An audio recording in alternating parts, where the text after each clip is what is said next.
Real quick. Recording starting. 3, 2, 1, and go. Yes, scream right as I start recording.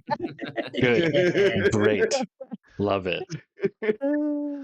That's going in. All right. That's in the final cut. No, it's already I'm not editing this. This is all raw. So. Yep. Get it all out your systems now. Mhm. So last time we met, the party was a little torn between confronting the Red Brand menace or investigating the Goblin clan that had been attacking shipments entering the territory. Ultimately, the party decided that with the amount of time it would take them to return to the site of the ambush, that it was more pertinent to investigate the Goblin attacks. They were, after all, the more immediate threat, especially so far as Gundren was concerned. Kitland returned to Barthen's Provisions to retrieve Pamela and spotted some shady figures making their way between the buildings out toward the hill on the eastern end of town. And after collecting a very content Pamela, Kitland ran into Elmira on his way out. She seemed distressed, but kept mostly to herself, and once more implored that Kitland return with any news as to Gundren's condition, good or bad. And then once together again, the party set off to where they had encountered the goblins just the day before.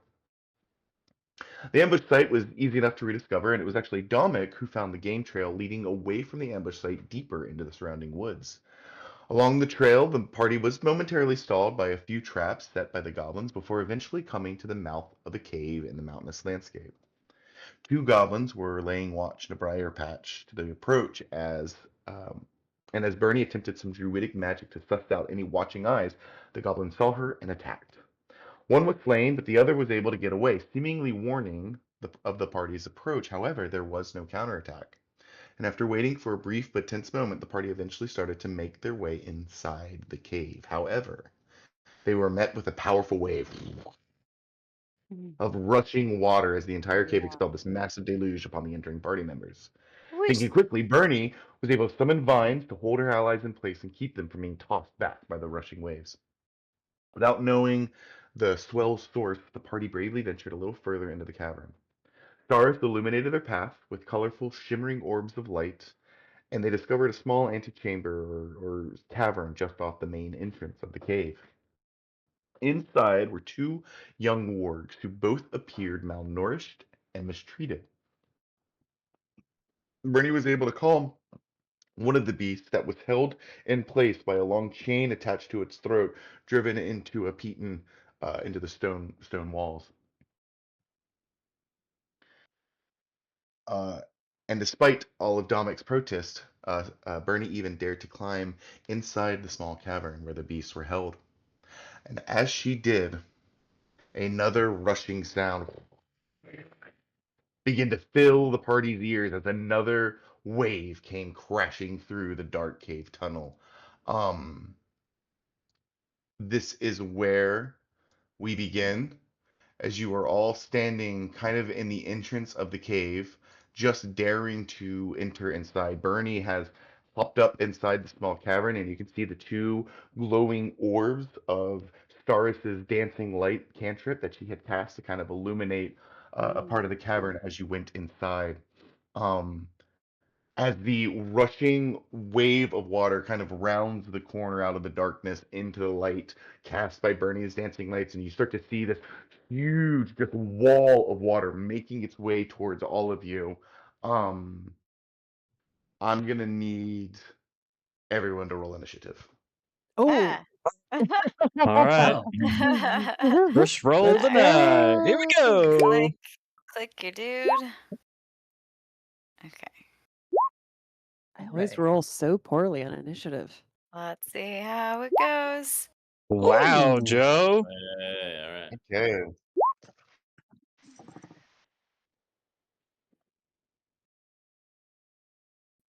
13s. Okay, Kitlins, you are 22. Is that correct? That's right. Yep.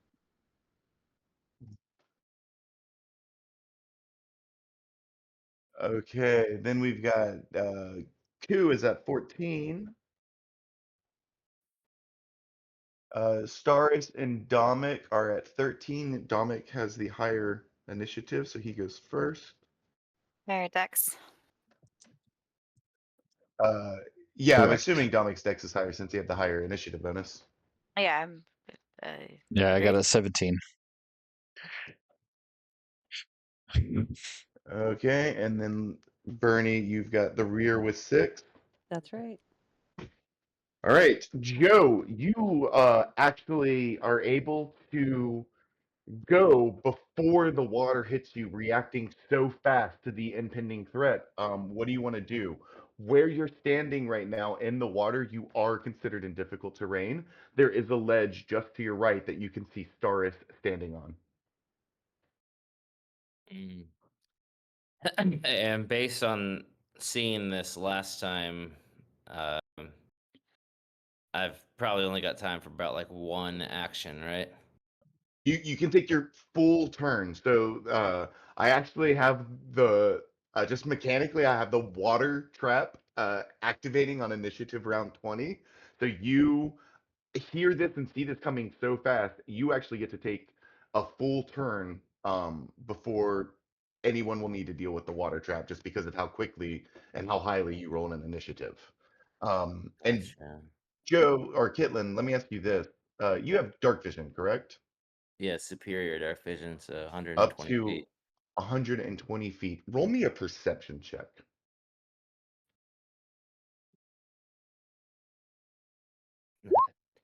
Nat Nice. 20. Dang. Golly. Based on where you are, you can't see much around kind of this bend to the left, just based on the angle of the cave wall. Mhm. But you can, from your position, see a little bit further into the cave than Staris's lights allow. And I will say that just beyond the shadows this way, about another, we'll say 10 feet, 20 feet deeper into the cave, and another 10, 15 feet up high, you see a rope bridge that connects these like higher chambers, higher than the tunnel you're in, over where the rushing water is coming. And you can see two shapes rushing across the bridge, getting into position in the Oh, darkness shit. ahead. Okay.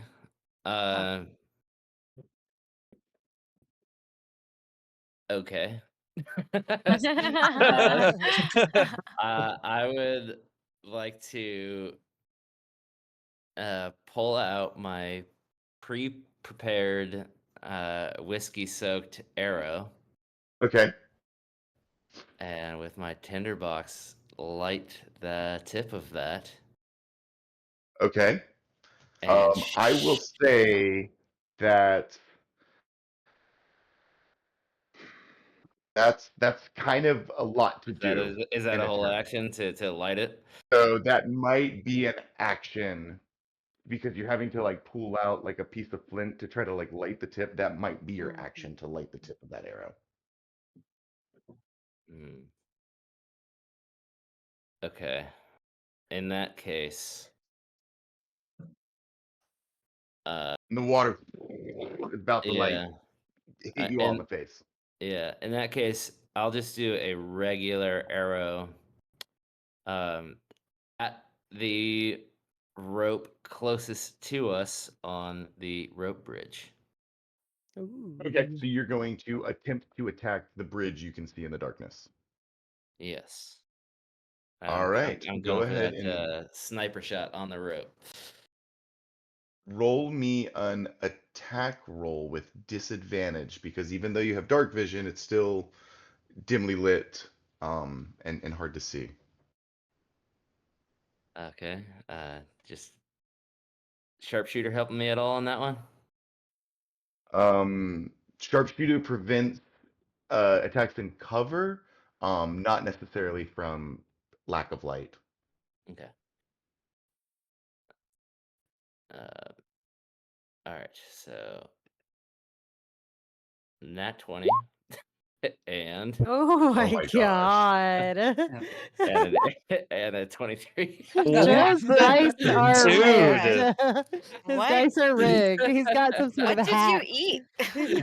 He's got Go, some man, sort of go. hack going on. Even In darkness, Kitlin, you find like the one rope that holds like one Oh corner my of the god. bridge fixated to one side of the wall, and your arrow boom, finds purchase straight through it. The wood snaps, and you can all hear as you hear the sound of two creatures falling from somewhere a little bit further in the cave. Um, Jesus. So good. Okay. They each take some bludgeoning damage from the fall, and Okay, and then I will move up onto the ledge. The beast can only come out to like Staris is fine where she's at, right?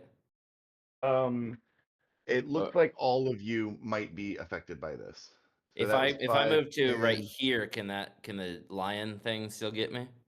Yes, absolutely. You are now in its range by jumping up onto that ledge, and that would So have if been 5, 10, like we'll say 20 feet of your movement to get there. and if I stay right here, I'm still like it's questionable whether or not the flood's gonna fuck me Oh, up. you absolutely look like you're going to get hit, and you cannot Okay, end your turn in someone else's space. gotcha. All right, I'm going here, and You're going to then jump up there. I guess that would be advantage, right, or whatever, opportunity attack. Opportunity attack. It Fuck. seems God that damn. might provoke opportunity attack. Okay, so and so moving through the water is double, right? So that'd be Correct. 5, 10, 15, 20. What do I have? 25 feet. So 5, 10, 15, 20, and then an additional 5 to get right here. Okay. And That kind of like seems, get your back up against the cavern wall, so yeah, like yeah, out the cave mouth and then you're back up against the wall kind of yeah, situation. yeah, off to the Okay. right or left or right side of it. I think that's probably the best bet Okay. for You me. get the sense that you would be safe there. Okay. That is gonna end your turn. Yep. No bonus actions. All right. You you see at the end of Kitlin's turn, this wave of water come rushing at you. Two goblins are now being carried in said wave, Yeah. and making their way Perfect. towards you. Um, Lazy River.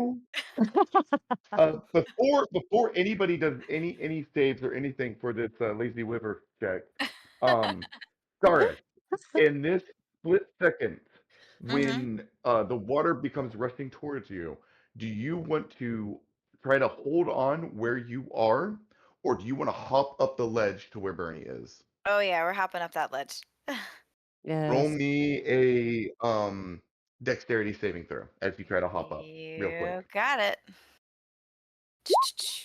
How do we do? Ooh, That's nice. enough. Gareth, you are able to just in time hop up the ledge.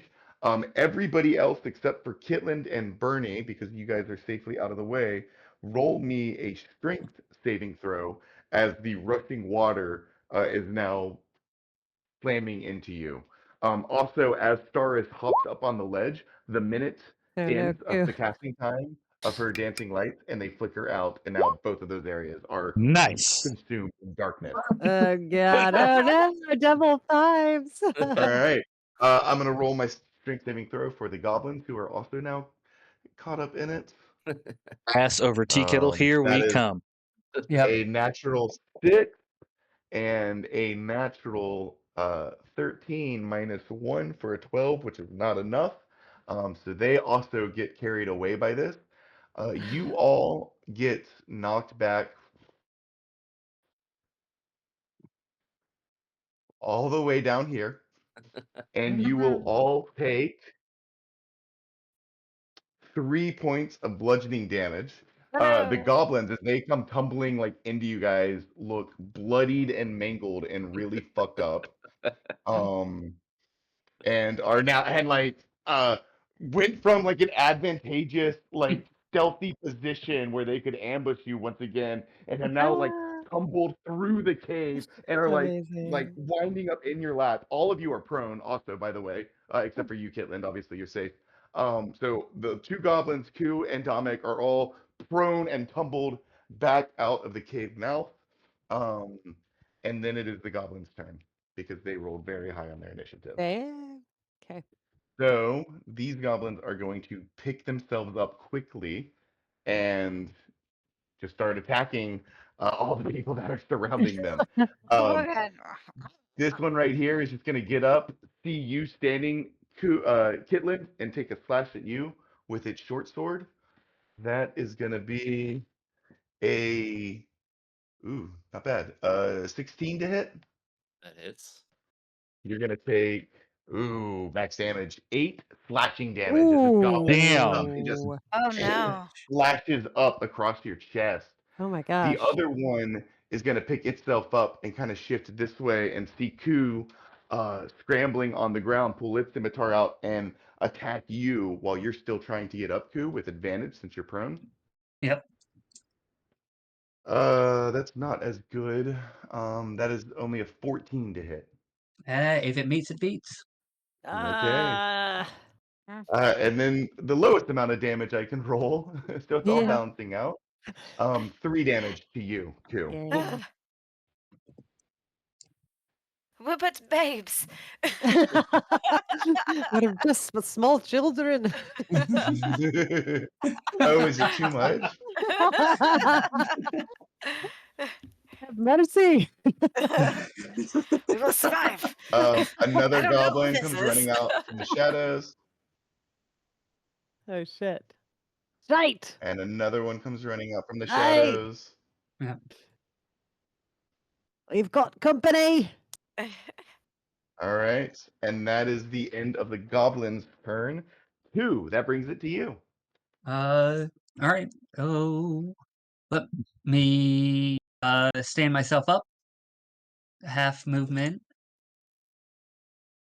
And yeah, can I stocking grasp the one that just swung at me?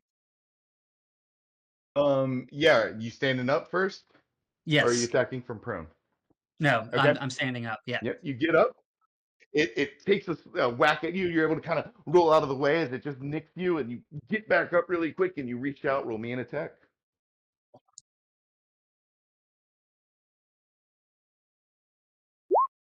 Ooh. 15. 15.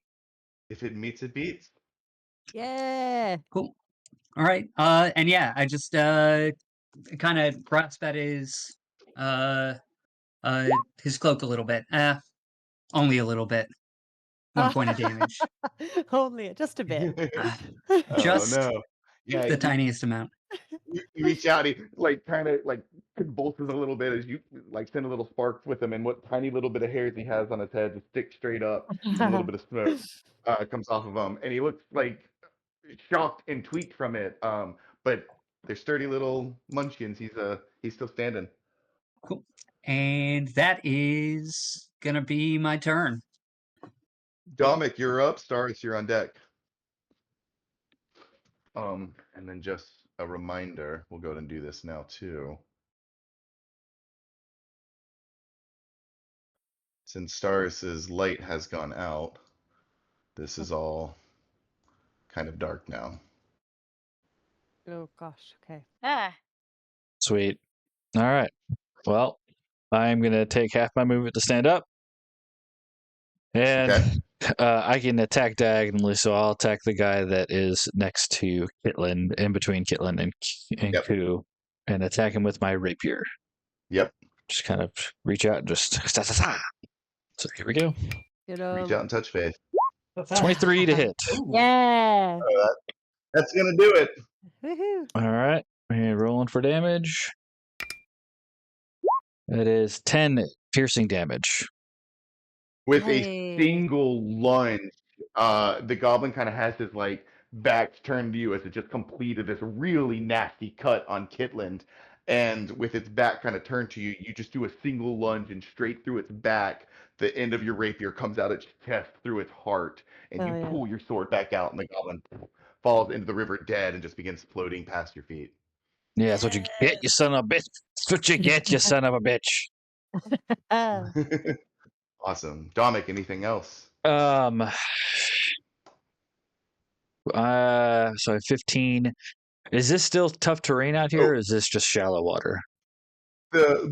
Out here, the river like subsides a little bit. Once you get here, is when it starts to become difficult terrain. Okay. I'm gonna. And Dominic, Yep. also, I just want to say, I was looking at your character sheet the other day, Mm-hmm. and that one ability you have, that seems like you can't use it right now. Yes. Technically, you can use it. You would have to overcharge it for it to be in a value for you, but if you do, you would get advantage on your next attack. So just something to keep in mind. Oh, okay. Okay, yeah, okay. So I have to use You know what I that. mean? Because like Yep, yep, yep, yep. if you like empower the move, it gives you Yep. that other thing, which Yeah. would be beneficial to you. Yes. Okay. Shit. As of right now, I'm pretty low on health. I don't know if it'll be advantageous right now. Gotcha. So I'm gonna take 5, 10, and try to get flanked on this guy and try to get in this cove to like. If we see the other Okay. two in there, I kind of want to get out of line of sight. Okay. And I'm gonna surround this Yeah, guy. you seem like you might have a little bit of cover Okay. from anything inside the tunnel from there, but you wouldn't be like fully hidden.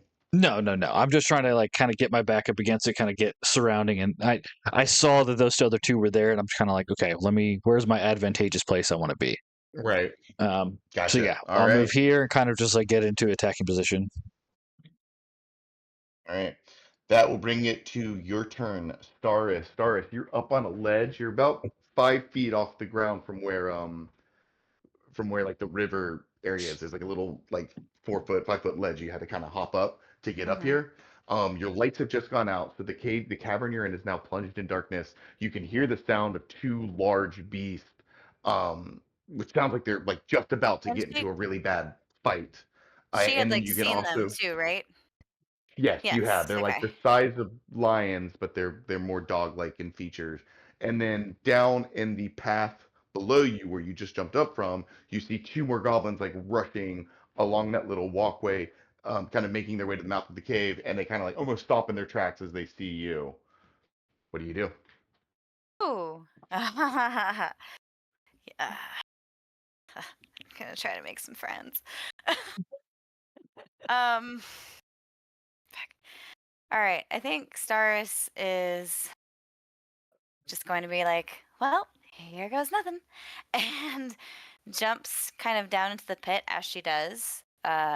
Casting dancing lights again, going for like a calming glow, and just kind of Okay. going, having the lights gently kind of encircle her and Bernie. And she's like, Okay. shh, shh, shh, to the two big beasts. We can protect each other. Shh, shh, shh. Okay. So We can be friends.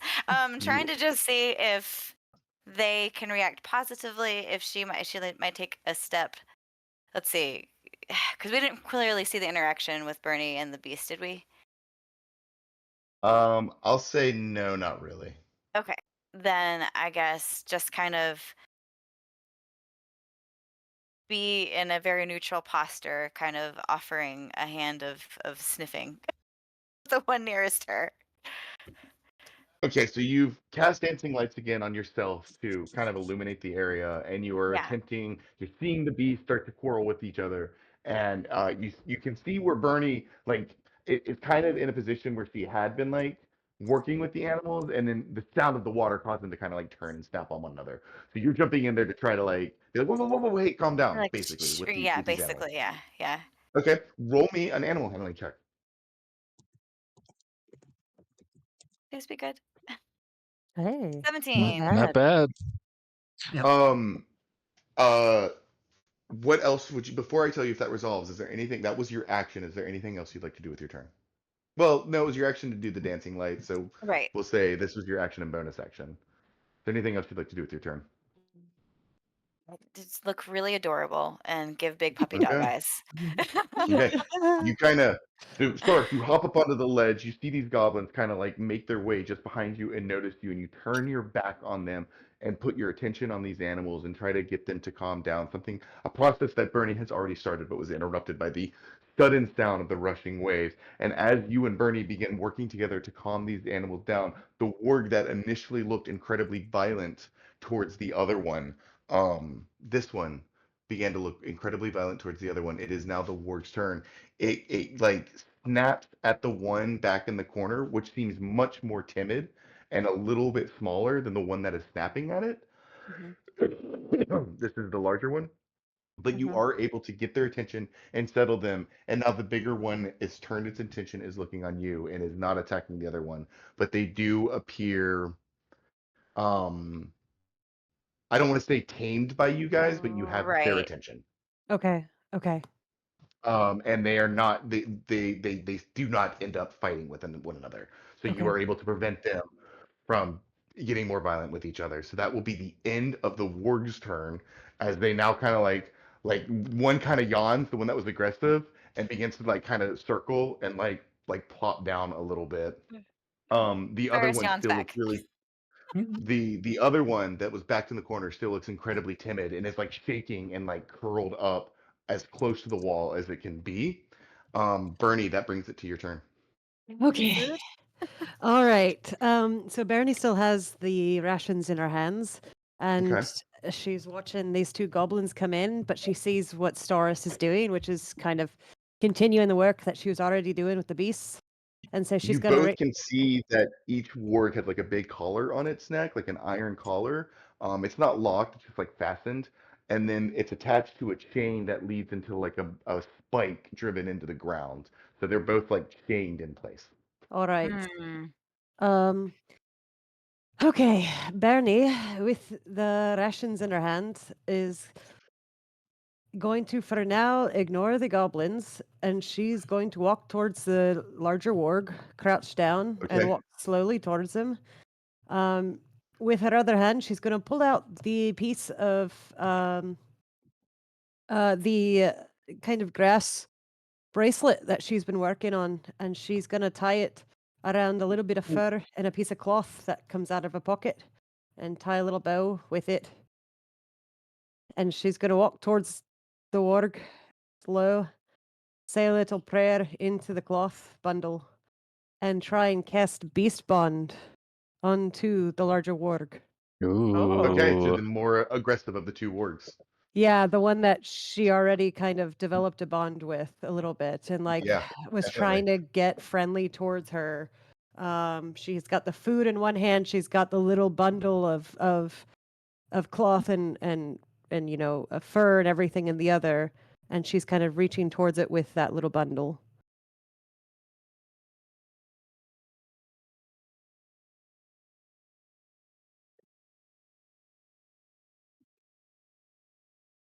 Okay.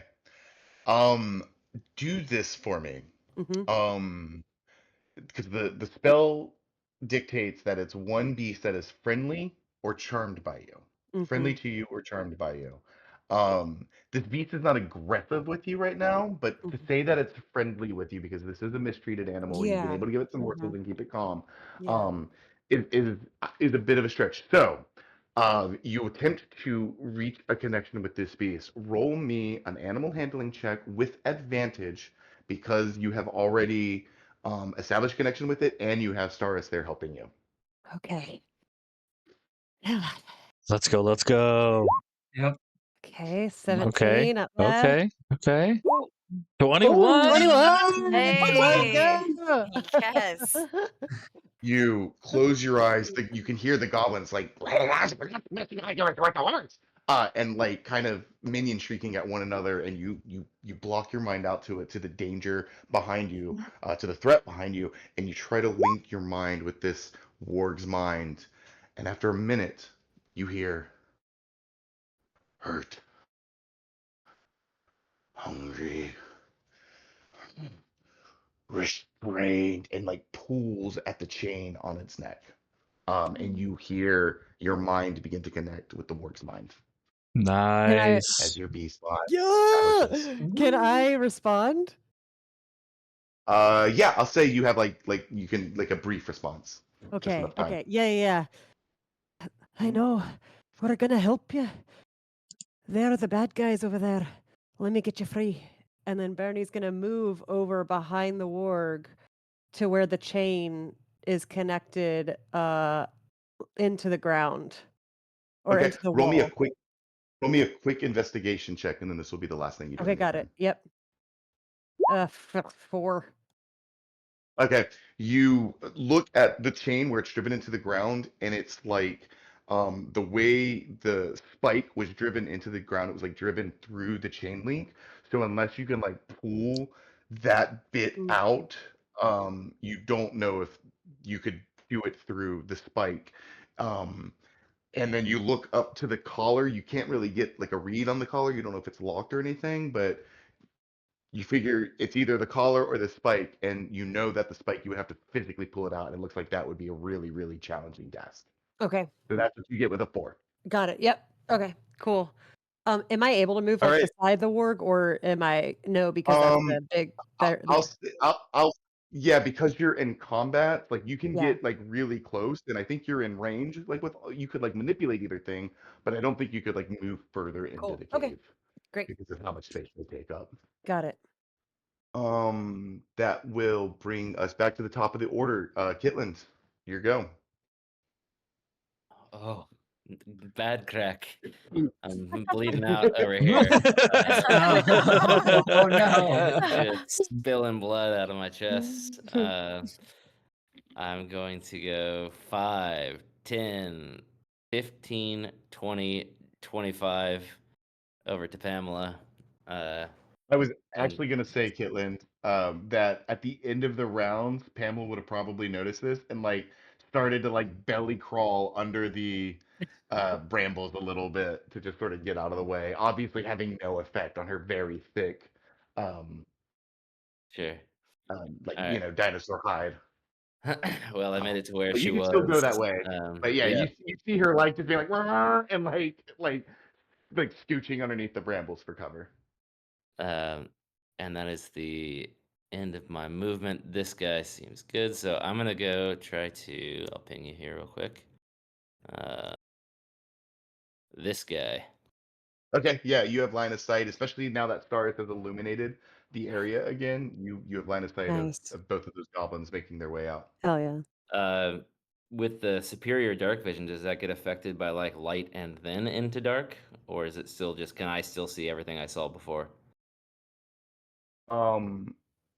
Like further into the cave, you mean? Yeah, yeah. Roll me a perception check. Like you can see into the cave behind them a little bit further because of your. Oh, I see. Because you're in lightness, looking into the. Yeah, yeah. Ooh, that's a really good point. Actually, I think you have to like focus it a little bit. So let's make this an active roll. Yeah, so I rolled an 11 on perception. An 11.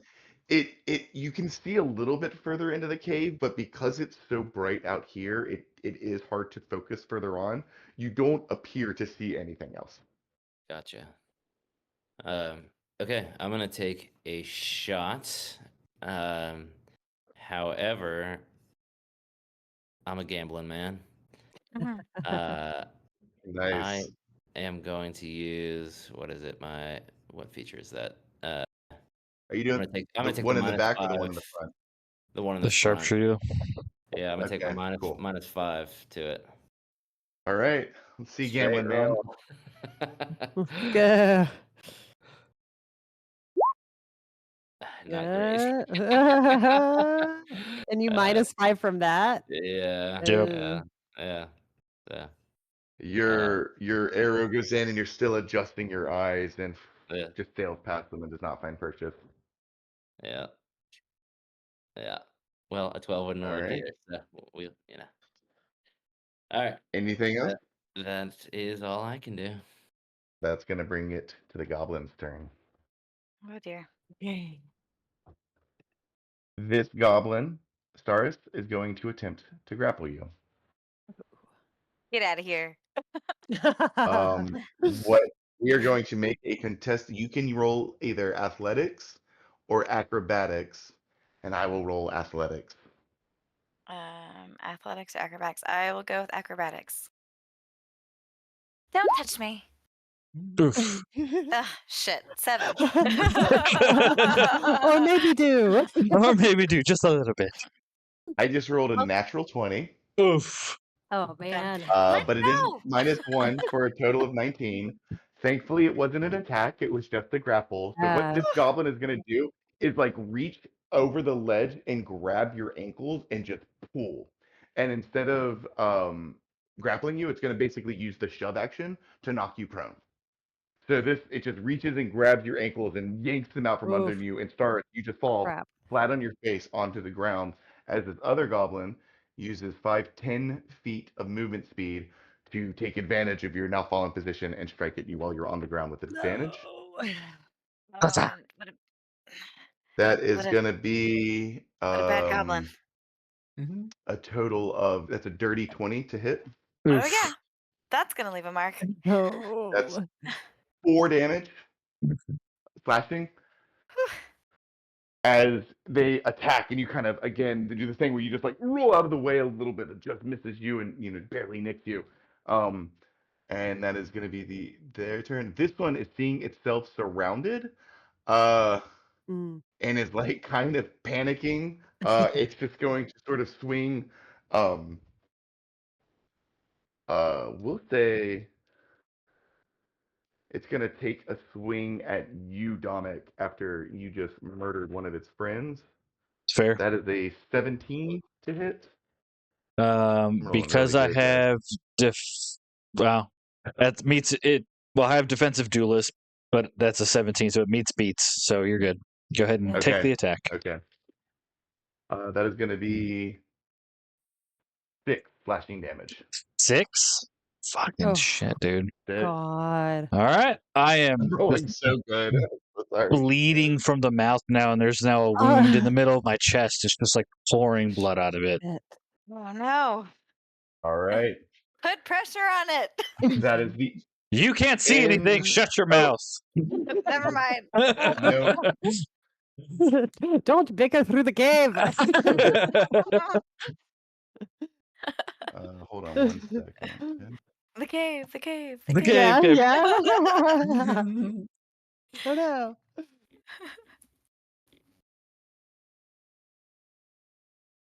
This is gonna go. We got one more. This is going great, guys. Going great. Yep. So good. We might have some lions on our side. Yeah, maybe. One more goblin is going to step out of the shadows that Kitlin you had missed.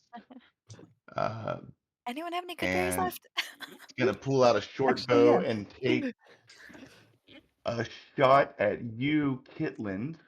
However, I'm gonna give you just a little bit of cover since there's a little bit of this cave wall in the way. So add 2 to your armor class for this attack. Gotcha. As it takes a shot at you, and that is a natural 5, so that arrow is just like literally gonna like pink off the side of the cave wall and splash into the river. And that will bring us to Ku's turn.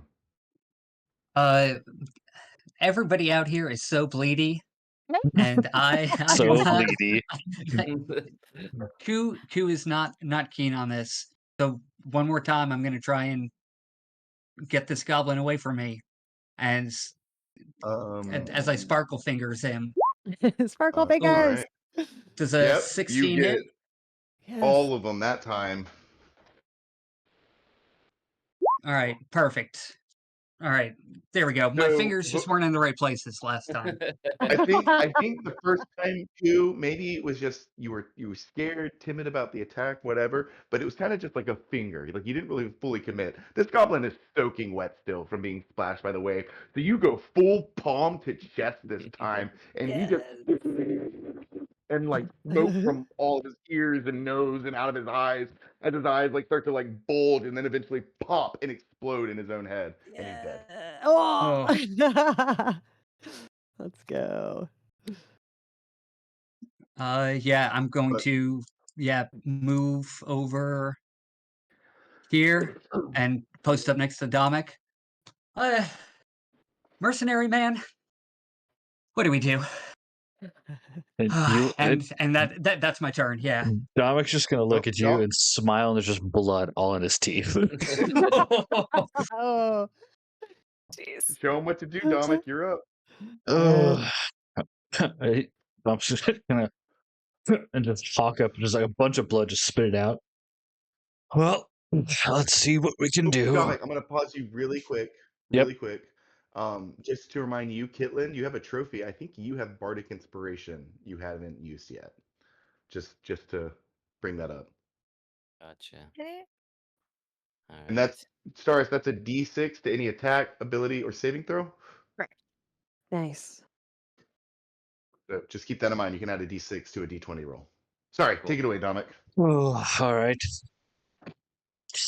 I am so hurt right now. Fuck it. We got to do what we got to do. All right. I'm going to move 5, 10. Pull up my short, my light crossbow, and I'm just fire at this one right here. All right. The one right in front. Yep. Oh, here we go. 12 to hit. It turns at the last second and uses its scimitar to bat the bolt away. Oh, Awesome.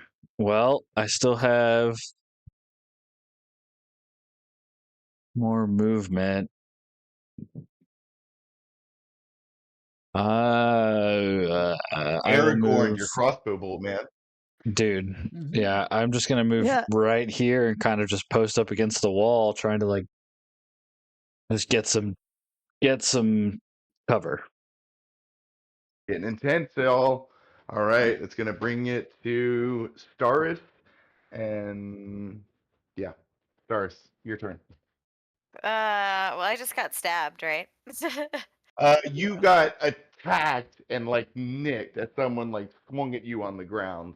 So you're laying Right. prone. You've got one goblin looking over you, and you can hear like you kind of do the thing where you like lean your head back and you see upside down like two more goblins making their way out of the cave and like rushing to your friends. All right. Staris takes a deep breath and sings. Close your eyes and sleep. Yes, And cast sleep. Amazing. Oh, okay. How much Let's HP does that go. affect? So that is 5d8? 5d8. If I click on it, will it just roll it? Hey, it 25. did. So it's 25. Amazing. Wow. You see all three goblins. Oh, Nice. And just Let's begin snoring. go. They are passed the fuck out. That's amazing. Whew. That was lucky. I wouldn't want to be Uh. on the short end of that spell. Well done. Oh my Ooh. gosh. That could have been real bad very quickly. Yep. It was Alright. going We shitty are going- already. Yeah. that wasn't enough for the works too, right? It was just the goblins. Correct. Okay, got it. Thanks. Let me read the spell. Well, it's within range that you choose. Like you could have done it in a point. Did you want to include the wards? Hang on a second. Like, did you want to do it like if you cast it like centered on yourself, it would target everybody, and then yeah, do it based on lowest HP. Do I want to say? It might give us some time. Well, I don't want to. Well, yeah, I think I did. I want to try to get the wargs as well. Because with them Okay, so you're asleep, gonna center it on yourself, yeah. so it gets everything in the range. Uh-huh. The goblins all still have less HP than each of the wargs, so it would target the goblins first, and it does Okay. not change how the spell Okay. affects Okay, the cool. surroundings. Perfect. All good. But that does give you some more information about metagamey wise. Right. Fair. Okay. I think. Yeah. What's the next move? Stars will just kind of very slowly approach and try to be cool with these wargs. Okay, so are you approaching? So right now, you see Bernie has kind of made a mental connection with this one. Then you've got this one who is like tail tucked, crouched in the corner, shaking and whimpering, Oh. and a little Oh, bit poor smaller, a honey. little bit skinnier, a little bit more malnourished than the other one. Sure. And in fact, in this moment, Staris, roll me an insight check.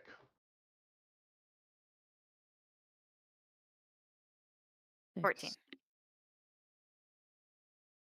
14. A 14 is enough to tell that as you're kind of looking at the way they're changed, the way they're treated in proximity, um, you're getting the sense that the goblins are like intentionally pitting them against one another, Mm. as if maybe to see which one is the stronger of the two, so that that can be the one that is worthy of them raising and training. Gotcha. And this I one don't is know if. just like shaking, tail tucked, like ears pinned as you approach it. Oh. Well, I don't know if I can do all this, but the next move would be to see if I can get a little scrap from any rations I have, and try to offer it to the warg. Yeah, you absolutely Okay. can do that. And Cool, without a cool. check, it immediately starts to eat from your hands. Um, Aw. Yeah. as it does that, you hear the ones that you connect with, Bernie, go food and like turn its head to the morsel that Stars just fed to the other one. Um, it is technically the warg's turn, but you have this beast bond with them, and you're right after them. So I'll go ahead and say you can kind of take your turn at the same time. You notice that this warg is now immediately distracted by Stars pulling out more food. Okay. What do you want to do? I still have the ration in my hand, and I'm just Mhm. gonna, staring directly at the warg. There is more where this came from, but I need you to work with me. Here, have this now, and then take a lie down so I can get this collar off of you.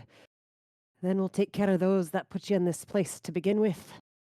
Make a persuasion check with advantage.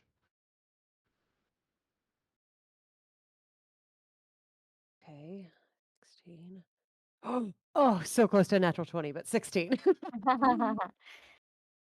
This is a pretty high DC, just because this is not a trusting creature. The DC was 15. Oh, Oh, Nailed it. wow. yes. The beast considers you for a moment, quickly snatches the food out of your hand and chews it up, like kind of holding eye contact with you. Trust. And then it lays down and like kind of expose the back of its neck to you, um, so you can try to manipulate its collar if you want. I would love to. Yeah, next action would be going up the collar and trying to figure out how to unhook the warg from the chain. It's a pretty easy enough collar to manipulate. You can Nice. easily just unfasten it and free the warg from its chain. Oh, Yay! as she unfastens it, she kind of bends down again and she takes the little piece of grass or like grass bracelet she's been working with, pulls it off of the little bundle and kind of ties it onto a piece of the warg's hair. And just like, I didn't know it, but I guess I was making this for you, new friend. So you kind of like, yeah, like as you, it's like an easy leather strap, like a belt strap to kind of undo it around the neck.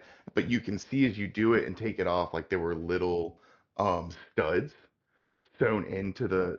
the strap on the skin side, and as you take it Oof. off, it's like Ouch. raw and mangled, and the thing just kind of grunts a little bit as you take it off, and you just kind of pet it relaxingly and tie it this little braided crafts that you've made into its hair. And Um, and lastly, I'd love to just breathe. do that, look it in the eyes, and say, "Go get him," and Huh? then like nudge my head in the goblin's direction. All right, Kitland, it's your turn. Cool. I didn't see any of this, There are so 3 sleeping yeah. goblins.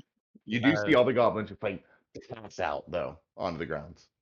and when they're prone like that, I have advantage on attacks.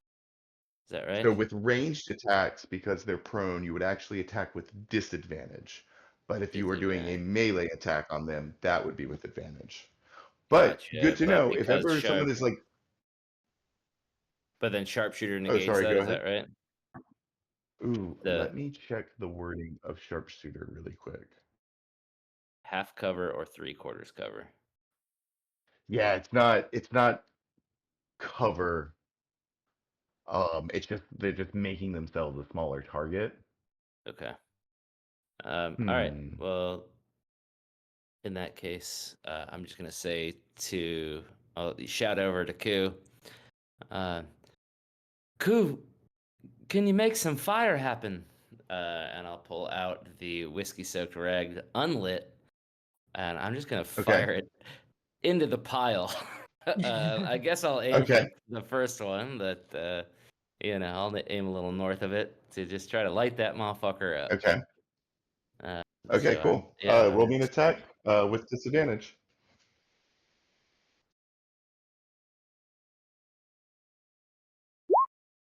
that seems like a good candidate for disadvantage. Oh yeah. Damn. Yeah. All right. You go to fire, and the arrow misses him, so he doesn't take the immediate damage.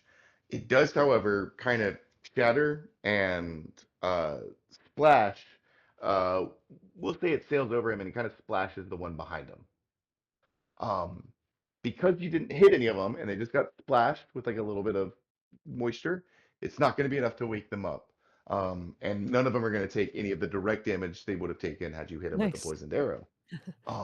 This is But the you fire do get arrow, this. sorry, the rag with the whiskey on it, not the poison Oh, arrow. this was not one of the poisoned This is the one that ones that you I hit. soaked the rag in whiskey. That's right. I remember that. Okay. Yeah. So yeah, we'll say then because it was just a stoked rag, it lands kind of somewhere behind them. Gotcha. Like maybe 5 feet or so behind them.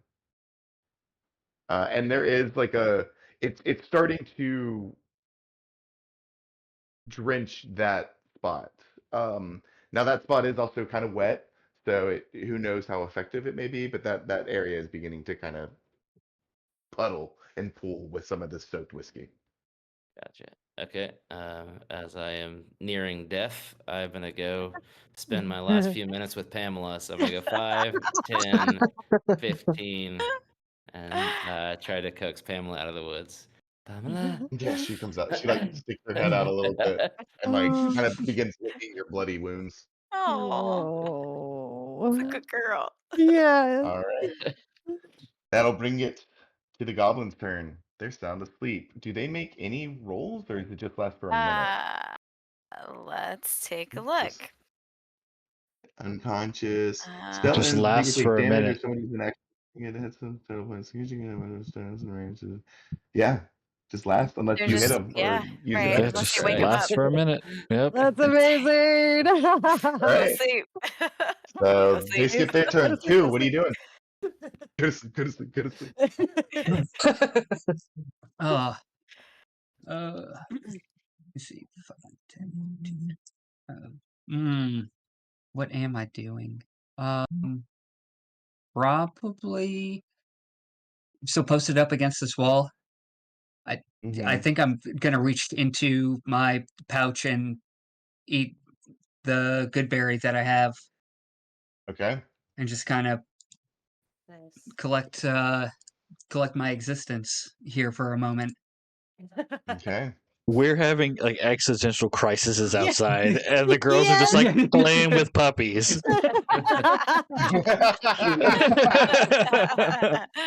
Oh Doris my was like, gosh. these guys We're are like having like annoying. horrible We wanna play with war, the like dog. PTSD, and they're just playing with dogs. D&D. Who's a good boy? Who's a good Yeah, and boy? Are you guys I'm just okay? gonna creep up a little bit, but I think that's good. I think that's gonna be Q's turn. Right. Nice. Dude, that brings it to you, Dominic. Shit. You All turn your right. head, look inside, and now you just see all the goblins are asleep on the ground. Would I have heard Staris casting the spell? The bee spawn spell? No, Staris casting the sleep spell. Because it is Yeah, verbal, somatic, I and think material. And I think especially with the way Staris casts her music, it's generally through song or through Okay. music. So yeah, I think it would have been audible. So you Okay. turn and you see they're all asleep, and you realize now that music you heard was Staris casting a sleep spell. Okay. Oh, jeez. Nice.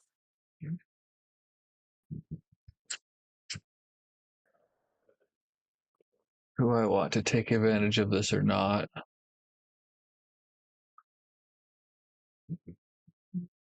Oh, Dom do. WWDD.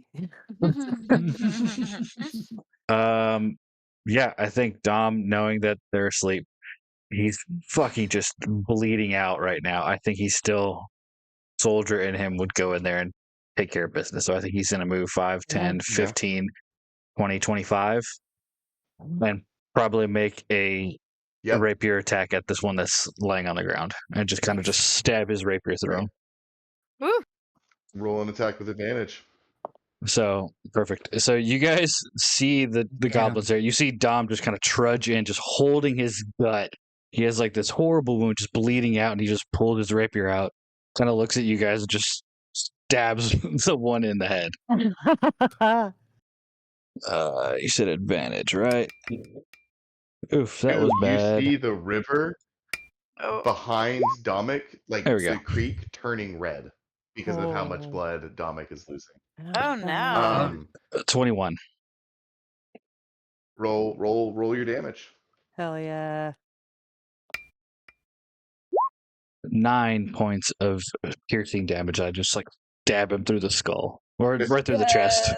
Just like right, yeah. Again, just another like heart shot straight through the chest. Pull it back out, and the goblin like awakes just in time to die. It can't even get a scream out as you pull the sword out and just Oh, gone. little buddy. That will be my turn. Staris, that's your turn.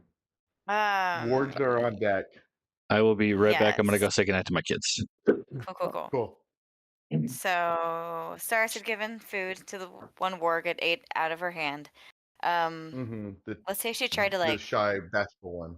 spoop the snoot a little bit, just like stroke the nose, just see if that's acceptable. You just trying to get it to trust you more? Yeah. Stars is also gonna take off of the collar. An attempt to take off the collar? Cool. Yeah, just to so try you to get. reach out and like try to give it your scent. Go ahead and make me one more animal handling check. This is not going to be with advantage because of how timid this one is. Okay. So just a straight roll.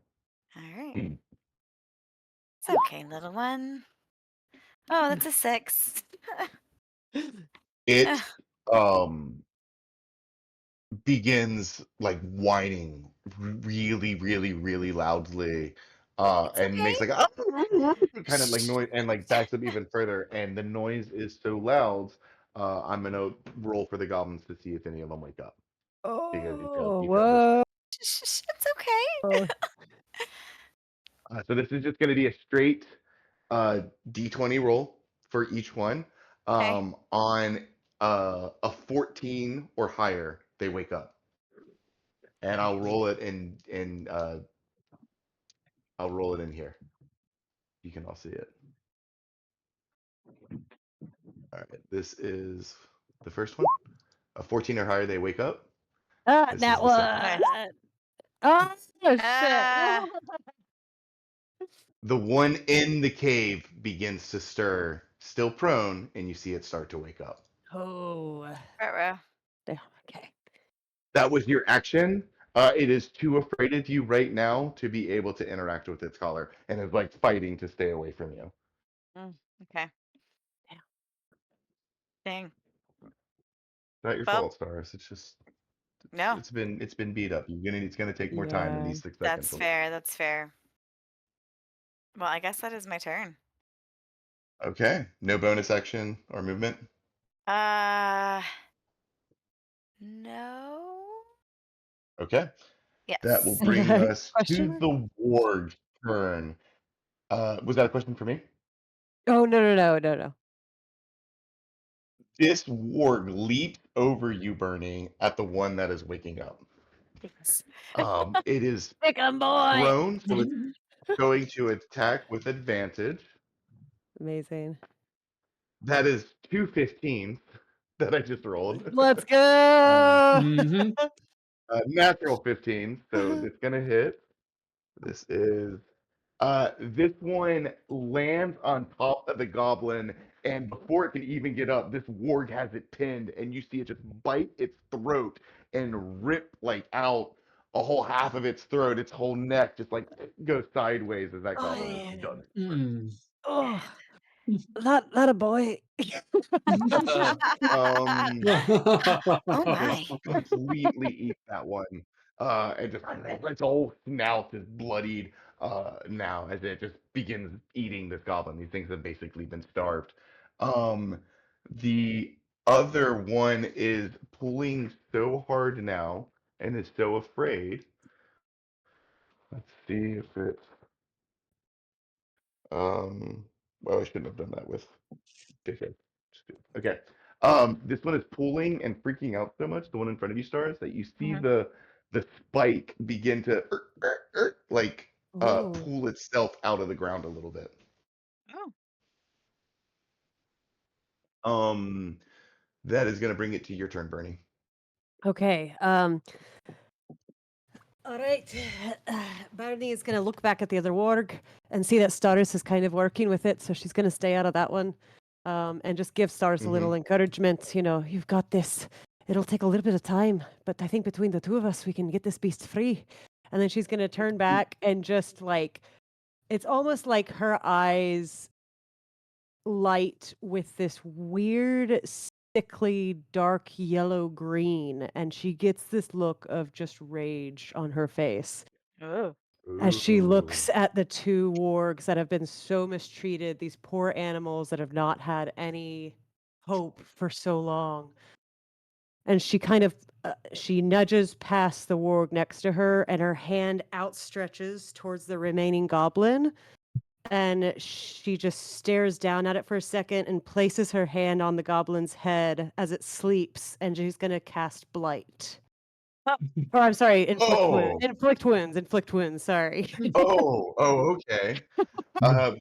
Brutal. Blight would be crazy. Brutal. Hi, back again. So yeah, Bernie And just walks past this like blood-soaked lion-sized dog that's eating one of the goblins. A lion dog she just freed, by the way, calmly walks past it with just rage and fury, hops down, leans down, places her hands on the goblin's head. I'm not even gonna make you roll an attack roll. That's just so fucking cool. Just roll your damage.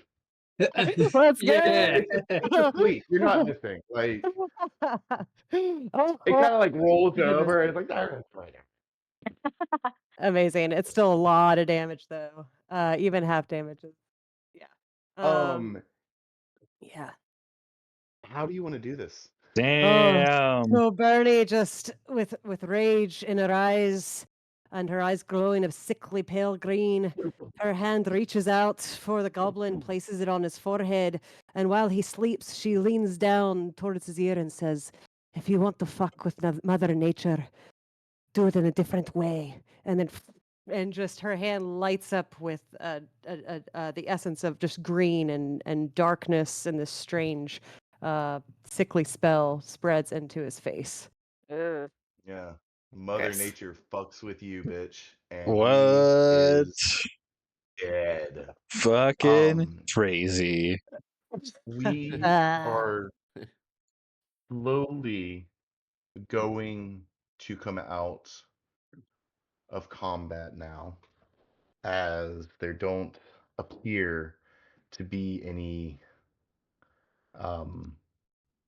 more goblins pushing the attack. All you can hear now, after Bernie has this moment of just destroying this goblin from the inside out, poisoning all of his blood with these natural magics, just causing him to.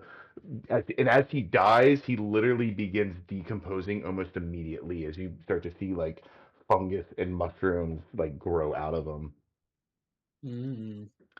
Um, No mushrooms.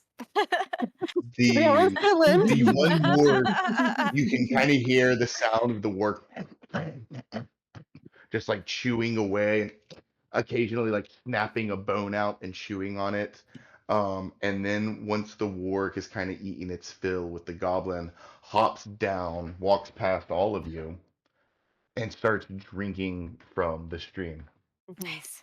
The Stream. other The warg stream is is still painted in red tint. It is. I'm just bleeding out in the river at this point. So Oh god. It's like floating. the warg does not seem to mind. no, yeah. I'm just gonna kind of turn to Bernie and go, Delicious. Bernie, that was fucking disturbing. And you just see, like, you turn, you just see him just bleeding out into the river. I think, yeah, Bernie's just kind of breathing heavily, and her eyes slowly come back to her, and she looks up. Sorry, it's not fun when that side comes out, but they bloody deserved it. Let me see if I can help you. And she's gonna walk over to Dominic and just, I guess I might give you my last good berry, I guess. Yummy. Starith, you are still dealing with a very traumatized and very timid and scared warg. Um, Uh, Now that we are out of combat, I'll let you make one more animal handling check if you'd like to try and calm it. But if this fails, you get the sense that you may not be able to do this on your own. sure. Yeah. Stars wanted to give the warg more food, and then maybe with Mage Mhm. Hand, try to get the collar off. Okay. Um, okay, yeah, so you like pull out some food with one hand and you kind of try to subtly cast the spell with the other. Mm-hmm. Roll me one more animal handling check with advantage because you're using food. Or actually, not with advantage. I'm just going to lower the DC. Okay. Very good. We'll get you out of here. 12. Nice. It continues to whine and whimper for a second and then start to smell the air and very timidly begin to trust you and slowly go for the food. And as it slowly does that, you're able to kind of um, subtly cast your mage hand uh, and begin to undo the very simple mechanisms that hold this leather collar in place. Um, and it's so distracted by this food and also by kind of having the cave to itself a little bit. The presence of the other one leaving has kind of calmed it down a little bit. The fact that there's no more like fighting happening in the vicinity has helped to calm it down a little bit. And it continues to eat out of your hand for a little bit before it realizes that it's free. And the second it realizes it is, it like gets up and begins to like walk towards the edge here Mm-hmm. and then kind of like look back at you, still nervous because of every time it has tried to go further than this point, it has been restrained and held back, and You like can do it. slowly steps one foot down, and then another, and then There you takes off. go. The second it realizes it can go beyond that point, just runs. Aww. Yeah, there you go. This one finishes drinking after a while and begins to kind of saunter away as well, and takes one look, like stop and like looks back at you guys, and Bernie, in your mind, you just hear, "Remember." Hmm. I won't forget. Thanks. And you get the sense that the word remember was less asking you to and more telling you Yeah, that it will. yeah. Uh, Mm. and and slowly walks away, doesn't kind of run at the same speed that the more timid one did. And eventually kind of disappears off into the woods. You guys can continue to hear the sound of like rushing water from the stream, not like a big wave that's coming after you again. Um, Staris, your dancing lights eventually flicker out after about a I'll make minute. you look You terrible. can continue to relight them if you wish, Thanks. but it appears that there are no more goblins, at least at the moment, coming after you. I'll go ahead and reveal the areas that you kind of all know about at this point. And I'll even show you kind of the bridge that Kitlin was able to see. Well, the bridge is now destroyed, right? Because he like knocked it off. It is correct. Yeah. It's not destroyed. Like, so basically, what happened is he hit like this one specific spot that caused like the bridge to just collapse at that angle. So Got like it. this rope to this rope is still hanging on, but the whole bridge is like leaning down forward, just like hung on one side. Where is Kitlin and Koo? They're outside. I'm gonna reach out to Pamela and say, "It's been a good run, Pamela. Go find me friends." And I'll try to like. And Caitlin uses his action to die. I'll try to slink up onto her, but with the last of my energy, and hope that she can carry me the rest of the way. But Okay. I'd like to try to get up onto Pamela. Okay. Just we'll just say one straight animal handling check to see how successful this all is. There's a few different commands in there. 17. Yeah. That's enough. She sees how wounded you are and kind of comes out, and you're able to sort of pull yourself on top of her. And she doesn't go into the cave, but she'll get like up to the entrance with you. Gotcha. Oh, can I take a look at Kitland? Like, is he still breathing now? Yeah, I'm still breathing. I'm just the big my chest got cut open pretty bad. Yeah. But nobody went unconscious, I Okay. believe. Mhm. Yeah. Nobody went unconscious.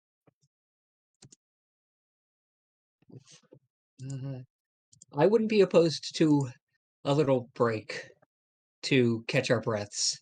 Anyone? I just saw giant dogs run out of the way. I thought this thing was strange. I think we're going to need to. I There agree. was the chimney that Kitlin spotted right here that where you would have to like climb through trash and refuse, and like a grimy trash wall to get up into what appeared to be like another chamber, here as well that you remember from your last session. Just wanted to point that out. Yep. Little safe room. Yeah, Betterney's just gonna kind of explain that to the rest of the group. There's a little hole. I'm not sure if we can all fit through it, but it might be worth it to take a look. She's also just going to instinctually walk over to Kitland. She's gonna like seeing how bad Dominic and Kitland are, even though this isn't like the spell's like intended effect. She's just gonna lightly place a hand and cast Spare the Dying on Dominic, and then walk over and cast it onto Kitland, and like a little golden, like a little green, or like a golden light comes from her hand. Just because she's worried about them like bleeding out or something. She just kind of does that, and then Gotcha. instinctually walks over to Kitland and does the same, and kind of helps Ku look him over. Cool. Yeah, we'll say that you because so traditionally the spell is they go from like dying to being stabilized, right? Totally, yeah.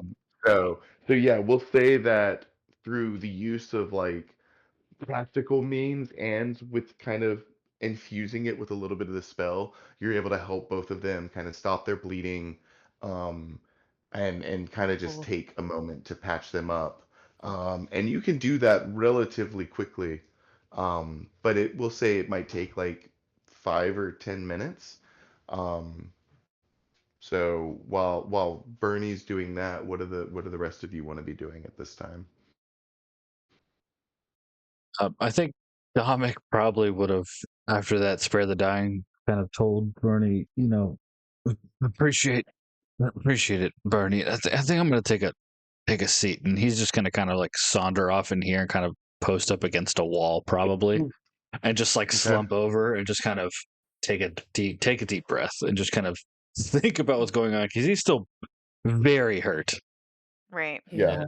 And then I've still got the 3 good berries that were never used from the morning, and it has not been nighttime since then, right? It is nighttime now. The sun is pretty much fully set by this point. It's like early night, late evening, like right around And 8 do I o'clock. remember from the last time I had a mushy one the amount of, I mean, just on the feeling of the good berries, are they still feeling like viable food? Oh, these from this morning? Yes. Okay. Yeah, I can't really hand it to Dominic because I can't really move, but I'll toss one to Bernie. Say, give it to me. Me, Domic's over there. I'll take one. I'll give one to Pamela, and I will hand one to Bernie to give to Dominic. Okay. Yeah.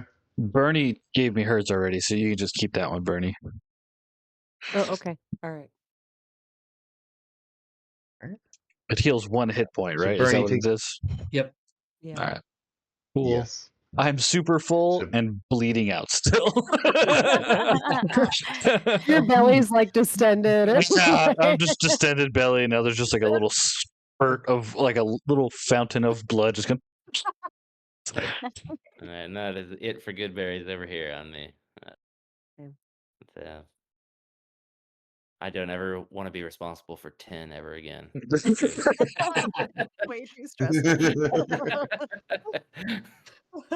See, that's why I say family breakfast.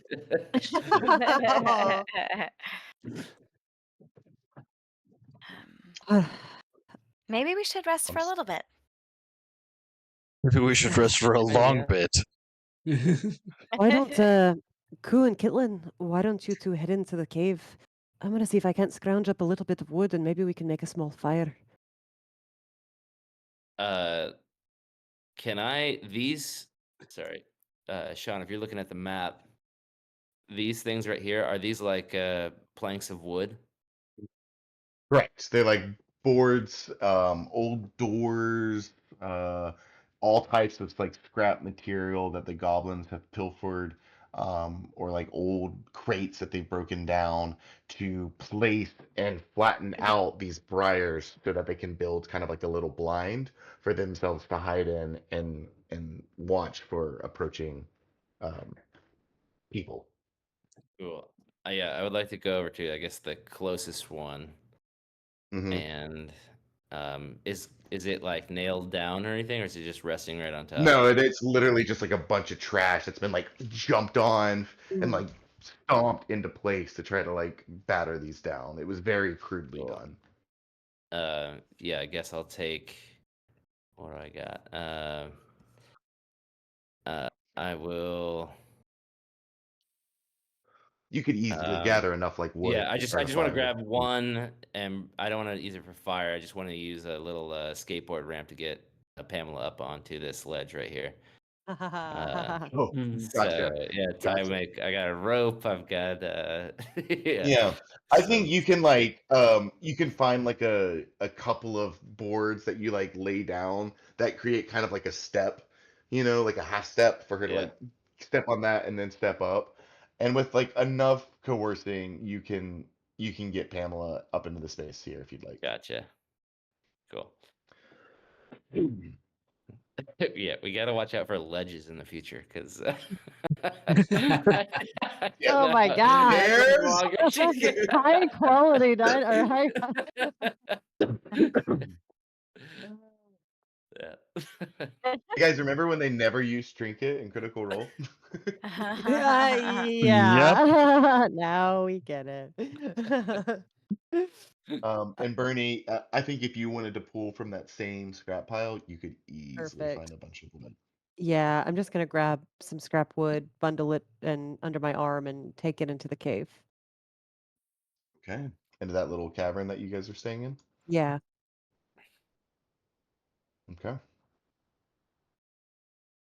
Do we want to push forward into the hole, Bernie, that you had seen, and go into that even safer a little bit? It might be worth a look at least. Staris, are you Uh, able to make those pretty lights again? Sure thing. And Stars has them floating above Bernie's head. Truly magical. Okay.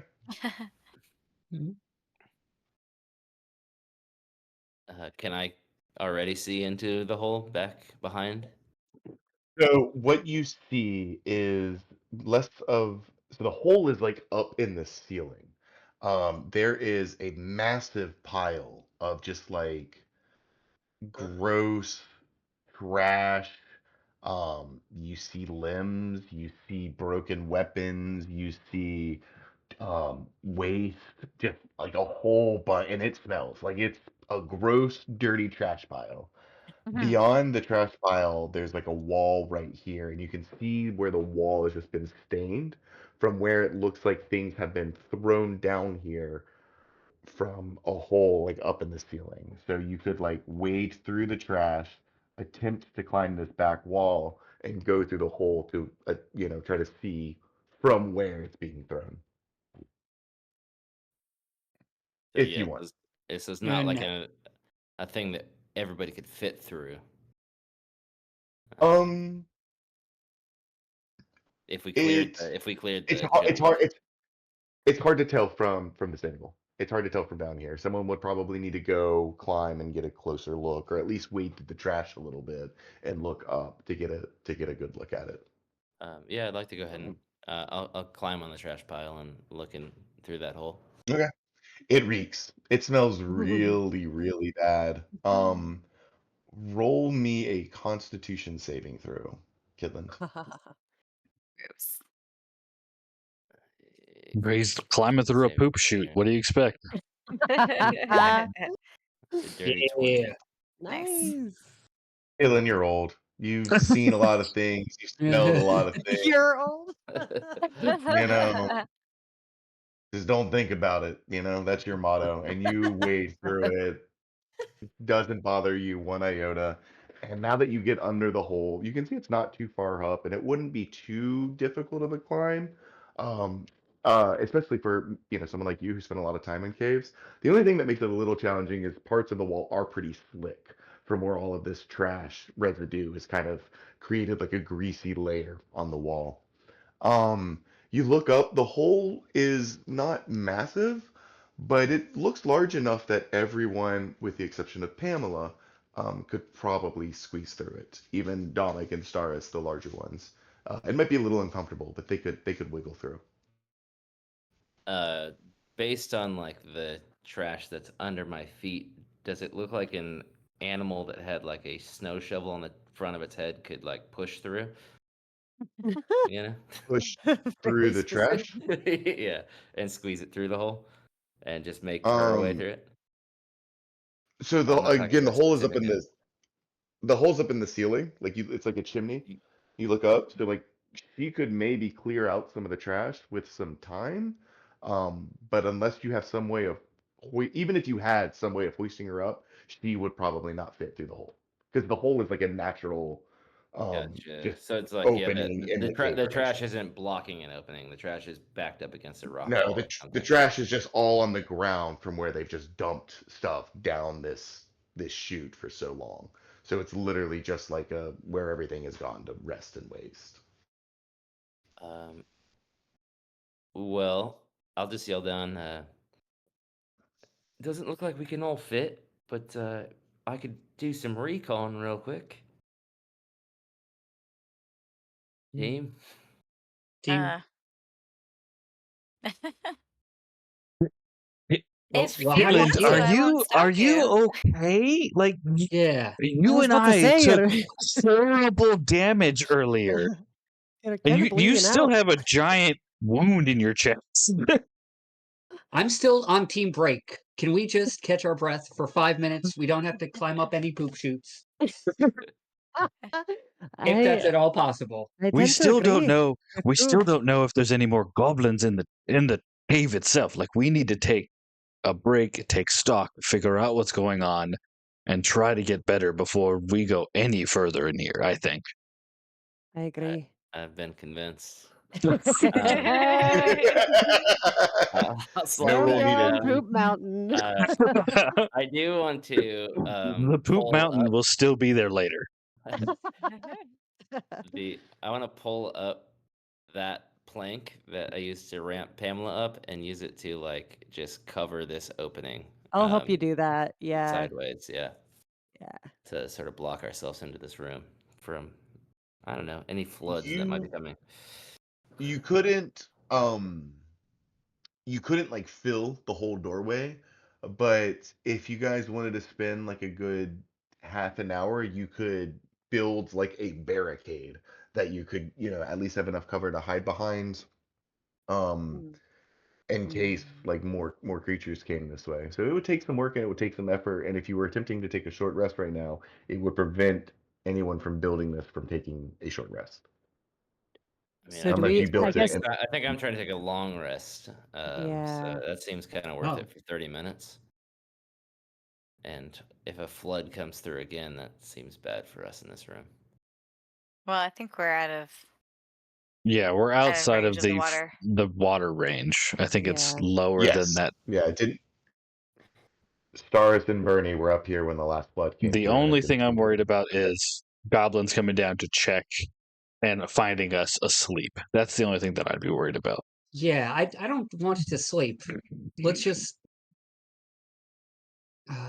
I just can I just read my book for like 40 I minutes? just want to read, guys. We'll Just say say- it's been because Bernie spent some time helping people. Kitlin, you've been pretty active this whole time, so you would probably need a full hour starting now. But for everyone else, you're about a half an hour away from completing a short rest. Yeah, I'm still literally sitting, just kind of catching my breath at this point. So, yeah. Yeah, just What's the plan?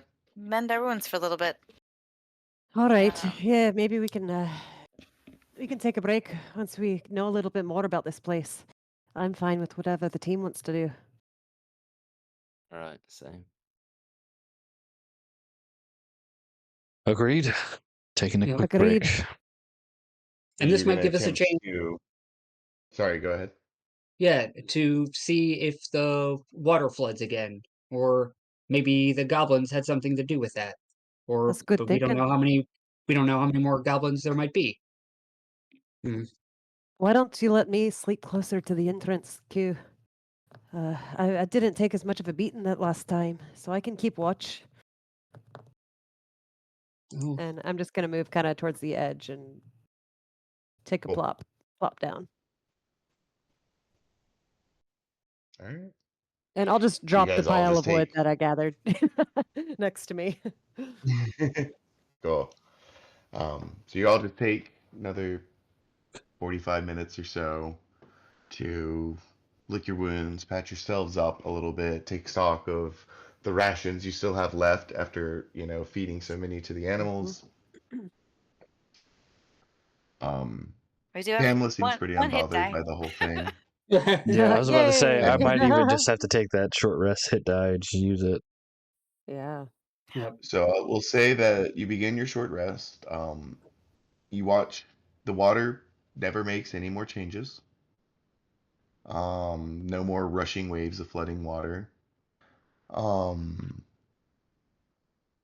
You all listen and wait. Bernie, you were kind of listening out. Roll me a perception check.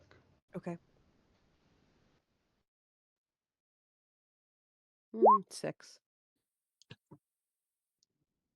The sound of the rushing water makes it kind of hard to hear anything else throughout this cavern. So while you don't pick up any signs of any life or activity deeper within the cave, throughout this time, you do kind of make the realization that this water kind of works as a sound dampener. So it's possible, like Dominic said, if there are maybe more goblins in the cave, might have been hard for them to hear the sounds of conflict because of this echoing sound of rushing water that seems to fill the air. You guys eventually, an hour or so passes, and you all complete a short rest. Yay. You may roll a hit die to regain hit points. Don't forget to add your Constitution modifier to the amount you roll. 8 hit Kitlin, points. you Thank also God.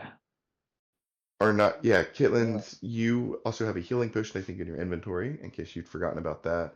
And Staris, how long does Bardic Inspiration last? Bardic Inspiration.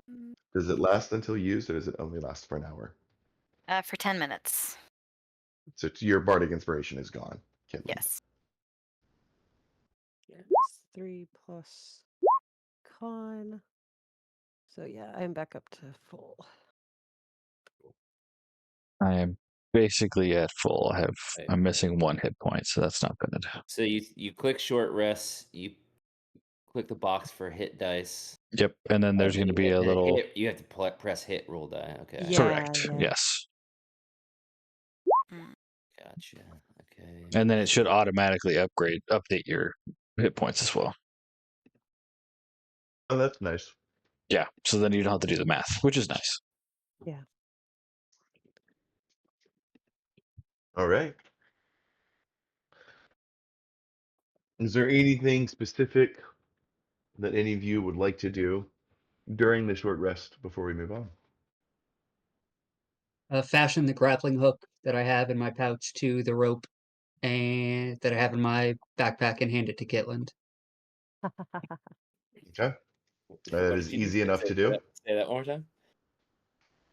I'm giving you a grappling hook attached to the rope that I have. Sweet. Sweet. Sweet. A rope with a grappling hook on the end of it. So Actually, that's 50 feet of rope. Yes, and I'm going to remove that from my inventory. could Okay. I Yeah, take Bernie. sorry. We good. Can I take a look at the goblin body that's right next to me and just kind of casually check it over while I'm sitting next to it? The one that got eaten. Is there anything left? Yeah. Yeah, I was Sure. about to say, this thing Yes, some just bones, is yeah. that a puddle at this point? Not much left, but we will say there are like 2 more corpses just below here. And then a couple more outside as Okay. well. So yeah, I don't know that there's much left. There's like an arm, and that's it. And Nice. like the kind of crude like cutlass he was, fighting with. Gotcha. Um. Okay. Yeah, I'm not gonna take any of that. But there are like 2 more Is there? just below you if you want to just hop down and investigate those bodies. Could I do that during the short rest? Would that be okay? Sure. Yeah, Okay. absolutely. Cool. I'll go take a It's little not look at those. strenuous. It wouldn't. Yeah.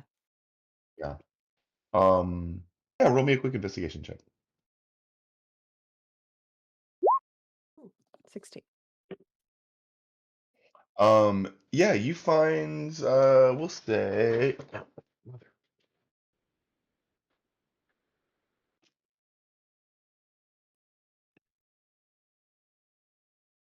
oh wow, I rolled really well.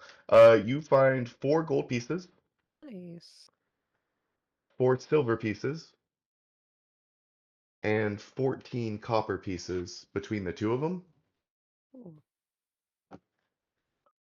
You also find um like maybe a third of a bottle of whiskey. Haha, Mhm. nice. So I'll take all of that. I'm gonna distribute the gold and silver, one to each person. So everybody gets 1 gold.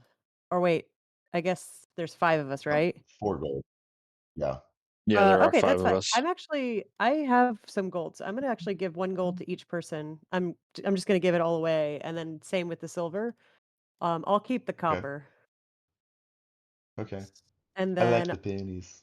I like the I the like the shiny, pennies. the shiny copper pennies. I actually think that Bernie would like the shiny copper pennies. And then I'm gonna walk over to Kitland and kneel down and I saw you make that arrow earlier. Here's a little whiskey to replace what you used, and give Ooh. him the 1/3 of whiskey. Nice. Nice. All right, then. Thanks for the gifts there, team. I'm gonna add that to my remaining whiskey that I already have in my water skin. So I'll just Okay, refill, I cool. guess, what I used.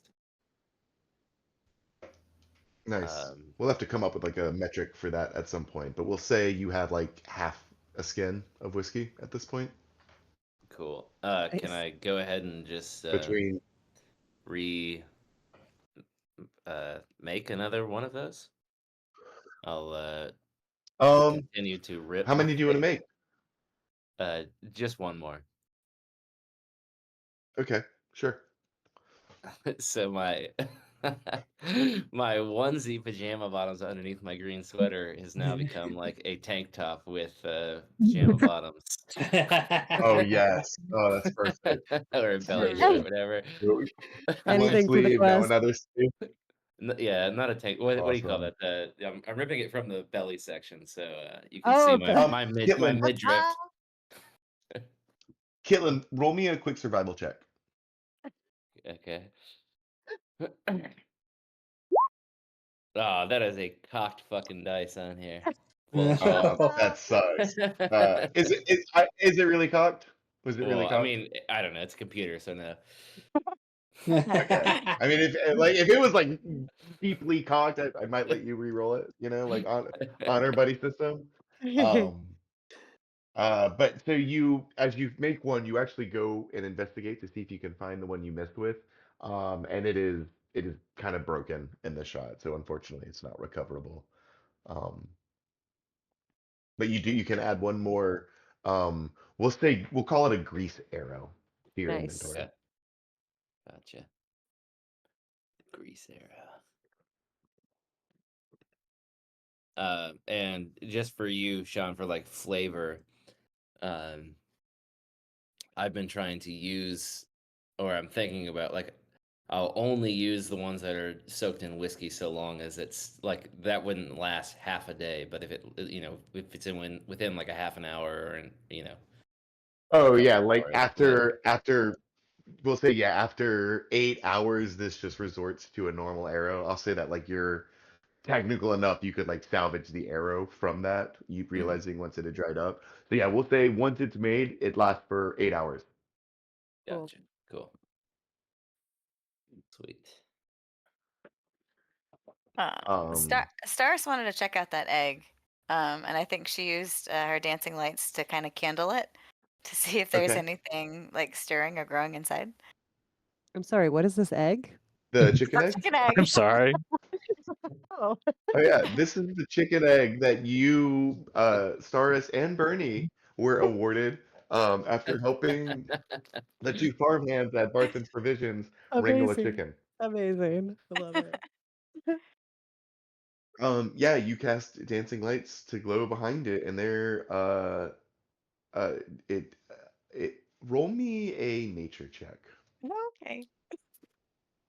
I'm not very good at this. It's not 13. terrible. Nice. It's hard to tell. As it glows through it, you can kind of see something. There is color behind it, kind of like, again, like when you hold a flashlight behind your hands or something and your skin turns red. So there is like you've never kind of seen an egg that way before. I don't know if you're immediately recognize it as like a chicken embryo. But Staris does see something. Um, Mm. Staris also does see a very delicious looking egg. But there is the part of her that I think is curious about, could this become a chicken? Right. Well, I don't think you have the answer. It doesn't seem out of the realm of impossibility. Okay. I'll just put Amazing. this away for now. Wrap it up warmly. Just an Okay. egg in your pocket. That's so good. Is that an egg in your pocket, or you're just happy to see me? Yeah. It's an egg in my pocket. It's an Oh, egg in my pocket. okay. It's it's Awkward. it's just an egg. It's just an It's definitely an egg. egg. I feel like it's that scene from Cool Runnings. Kiss the egg. You're just gonna pull it out and make people kiss it all the time. It's the egg. Headed for good luck. The sun is fully set by now. It's dark out, and there no longer is any light in the cave, except for when every uh, stars occasionally recast your dancing light spells and illuminates the little cavern you're in, which flickers out every minute or so. Um, so for those of you without dark vision, you are essentially blinded as the sun is completely set. But your hour comes to an end. It's starting to get a little chilly in the cave. There seems to be kind of like a wind flow, and especially having the cool creek running past you, you feel the temperature beginning to drop slightly. What all would you like to do? Ugh. So we've taken the long rest now. Everybody regained their hit Short rest. points and took their short rest, and they did all that? Yep. Yes. Okay, good. All right. Now that we've rested a little bit, Kitlin, you wanted to climb the poop chute, right? Well, maybe just for a look, but I don't think Pamela can follow. We might have to go the hard way. Well, I Up know the that creek. there's another kind of offshoot from the cave back this way. We don't know what's over there. We could always see what's back that way as well. Would you like me to take a look real quick, just right behind us, to see if there's any Aye. trouble or anything that way? If you can scout ahead and see if maybe there's more goblins ahead or something like that, that'd be perfect. Any information is better than no information. Back That's to the true. ship pile then. Yeah, I'll reclimb the thing and pop my head through Okay, that hole. Boop. the chimney hole? Okay. Mhm. So you're going to attempt to climb the greasy wall in the back. Go ahead and roll me an athletics check, but I need you to do so with disadvantage because of how slick and slimy the rocks are. He can use my grappling hook, and I cast Oh. guidance as well. Nice. Oh, Okay, well, there's 21 okay. and a 16 plus a Okay. D4, A D4. which is a 2, which is an 18. Nice. Okay. That's You are able to, with ease, uh, Gitlin, because this is what you do, uh, you are able to climb up the chute. all the while a grappling Uh, hook is banging off are my ass and Koo is doing. Use what I gave you. Yeah. I just As you gave get- it to you. Oh, I've seen you use tools before. You please use them, please. Oops, my bad.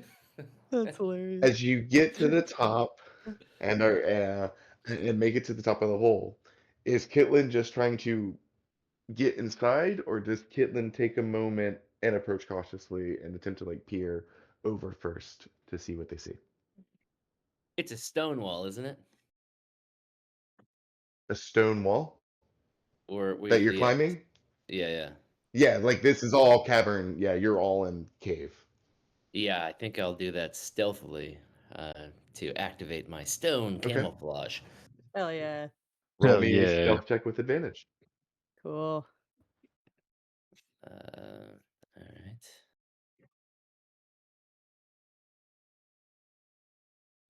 Well, they're both 8. Oh no. For 11. Total of 11. Yeah. If, Okay. if only he's the grappling Who? hook. You Hitler stick climbs the poop chute. Kitlin sticks Taking his notes. head over the stone, uh, and you guys see him. He all kind of starts to blend in with his surroundings a little bit. And Kitlin, what you see is, um, first thing you see is just several like stacks and crates of like these looted provisions that are all piled up. Um,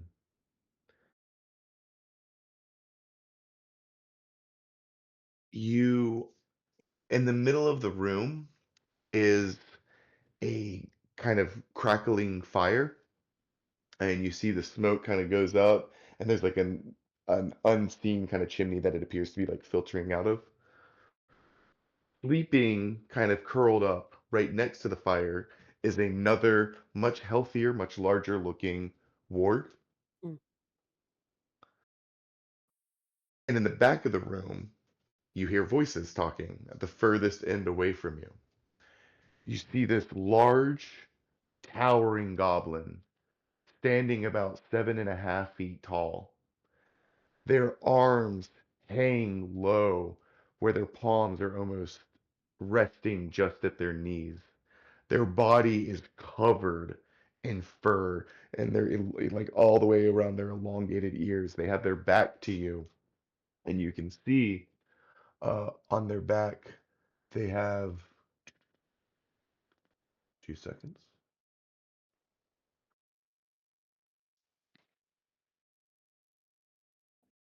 And while I'm describing this, roll me a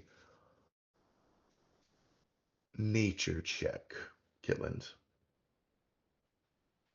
On the back of this beast, you see this large club with several uh, sharp bits of iron sticking out from the top of it, uh, almost like a baseball bat with nails sticking out of it.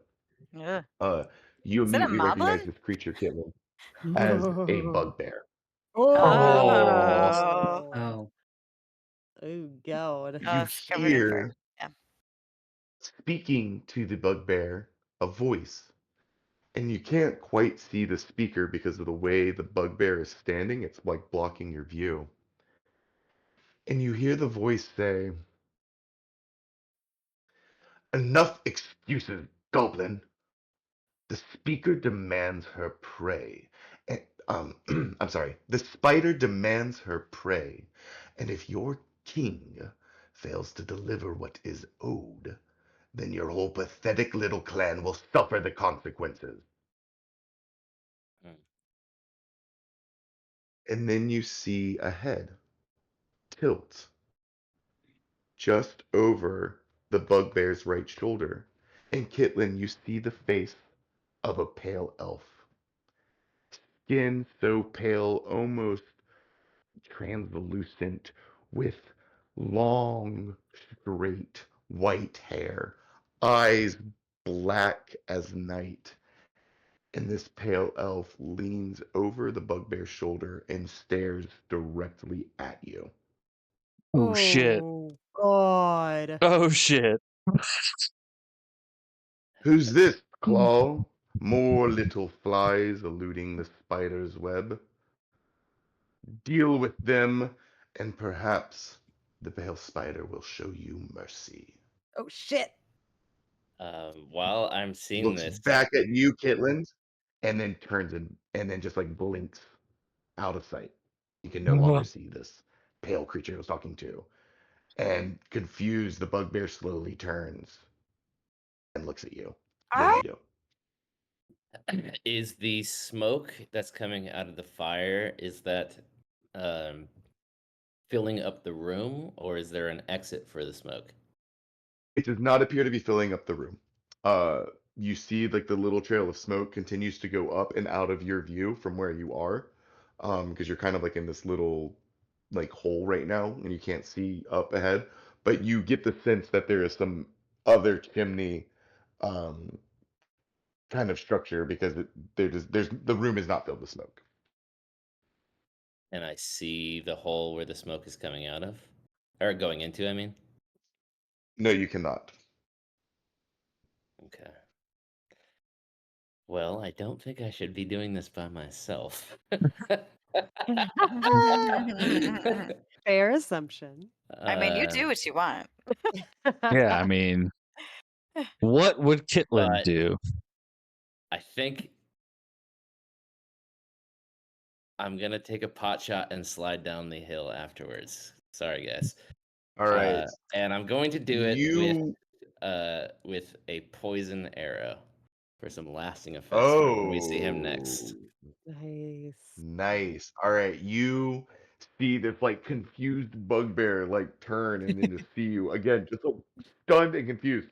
You have a split second to react before it does anything.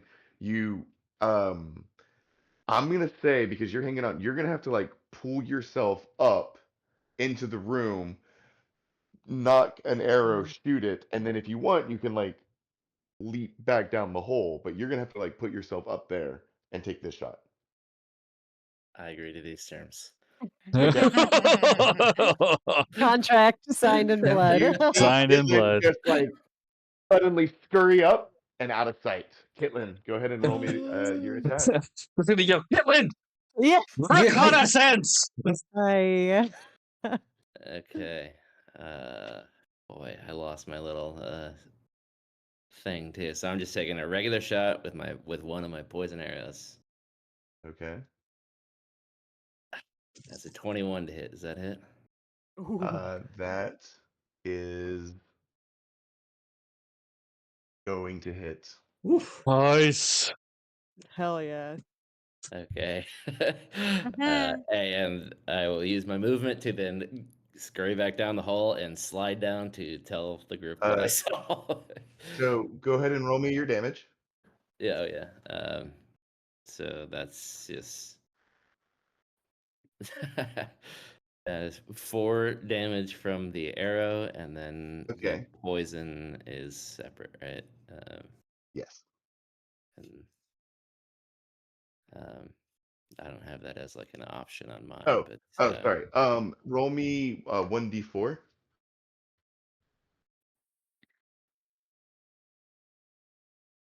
two. Nice.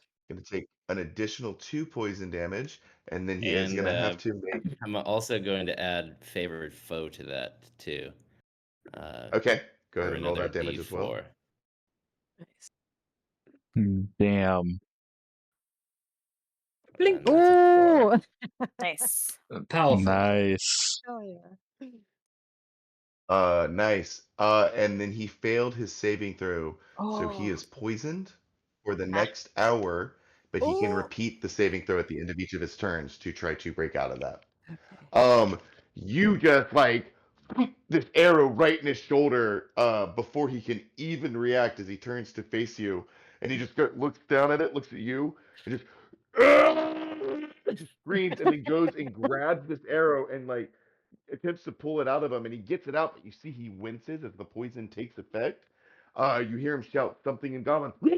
As the warg immediately gets up, you turn Uh-oh. and leap down the hole. Roll me an acrobatics check, Kitlins. Oh my gosh. Yep. Sorry. Hey, nice. 17. Sorry, not 17. sorry. Yes. Right. You land softly into Poop. the trash below, so you won't take any bludgeoning damage from the fall. But yeah, the all right, this is what's gonna happen next. Oh my Caitlin, gosh. no. you land Jesus. I on the love trash. it. I love it. You all of your friends see Caitlin like panting as he kind of like lands in this refuse pile. Bad crack And over there. as he does that too, like as he leaps through, you hear this like this like loud, monstrous yell from No, that further doesn't sound good. inside the cave. That was a tad Caitlin, bit bigger what than the did you last one. do? We are going to take a break right Yeah. here, so I can use the Love restroom, it. and we'll meet Good back call. here in 5 minutes. Cool. Okay. Oh my Sounds god. good. Yeah. Ay, ay, ay. Oh no. Oh Sorry, no. sorry. Sorry, sorry.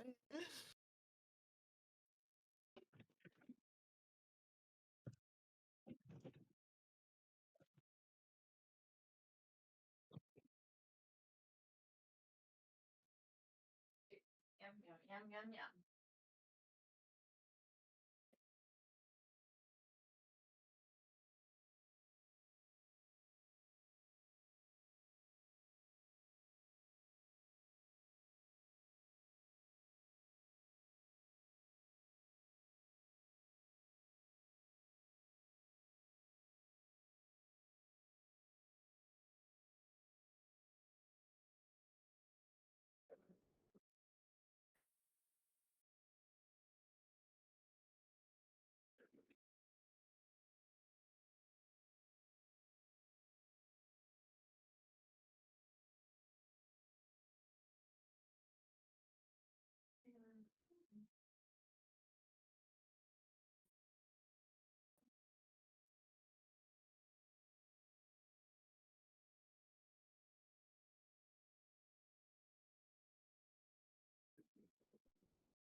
You guys are Yes. crazy. Oh my god. Well, now we have a choice to make. Mm-hmm. Sure about that? Maybe not. Sure about that? Well, correct. The choice was already made for us, unfortunately, by a crazy old man in a poop chute. He did get 10 free damage in, though. Yeah, True. this is a bugbear we're talking about. We had problems with 3 goblins. Um, hold on. Give yourself more credit. That was 5 goblins. 5 Okay, goblins. 5 goblins.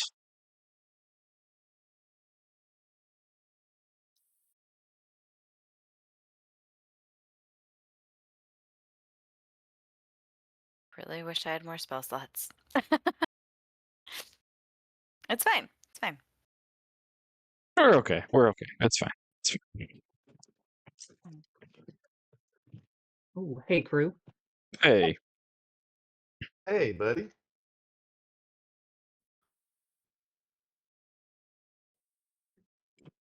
who's ready to fight a bugbear? Oh, Not no. me. None of us. Not me.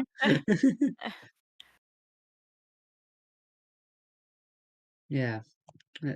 At least we're all sardined in this poop room together. Yep.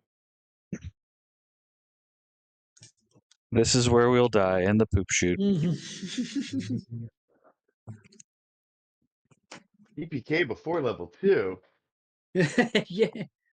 Are you Fine with that, surprised? DM. No. Unfortunately, we had a Joe along for the ride. Ugh. Again, he did get a He got good 10 points of chunk damage. Like, that's a pretty big chunk of damage. And poison. So, And and poison. poisoned it. So That's fair. I mean, you know. We're doing it. Back. We can possibly capitalize on this.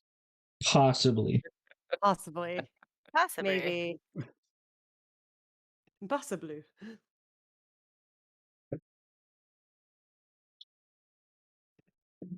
Yeah, I mean, I'm kind of Alright. glad that Kitlin took that pot shot. Get some damage in before whatever All happens. right. I think we're all here. We are I here. think so.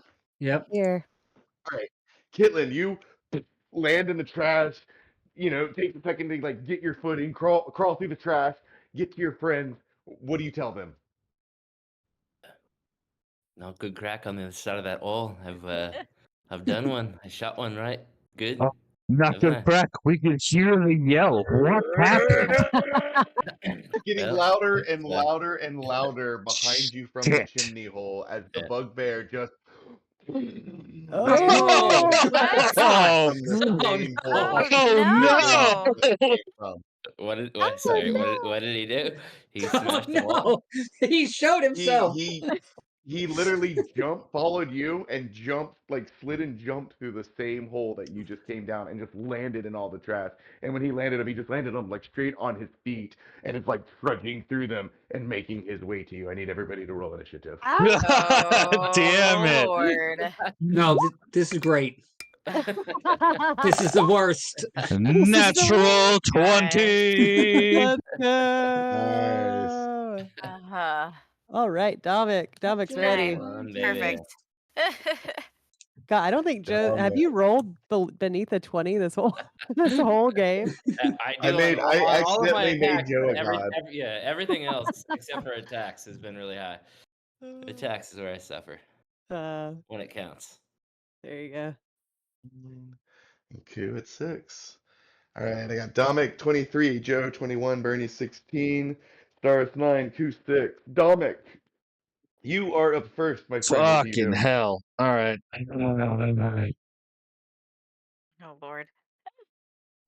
It's going to be fine. It's gonna be fine. We're great. Shit. All right.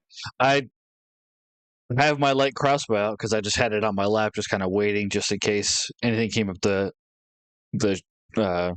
side that we were by the river. So I'm just gonna kind of turn and just fire a shot off at him with my light crossbow. All right, roll me an attack. I need one of those. Natural 20. Yeah. Boom. Let's Two in a row. go. 2 in a Get it? row. Let's Wow. go. 25 to hit. All right. Holy moly. So he takes 8 damage plus my attack roll. So let's see. He does. Oh, that's another 11. So 19 points of damage. Does the crit add the +3 again, or the plus modifier? Okay, so what did you roll for your damage? 11. You rolled 11 for the and that was with both dice doubled? No, that was just with one dice. Oh, okay. What is your damage die on your crossbow? 1d8. D12? A d8. Oh, okay. So you got 1d8 plus 3. So that's why I got 11. okay. Damn. Oh, okay. No, so wait, did you just like add the 8? Because we're not doing like brutal criticals. We're just gonna double the dice roll. Oh, okay. Yeah, I just added the 8. So I just rolled again for damage dice.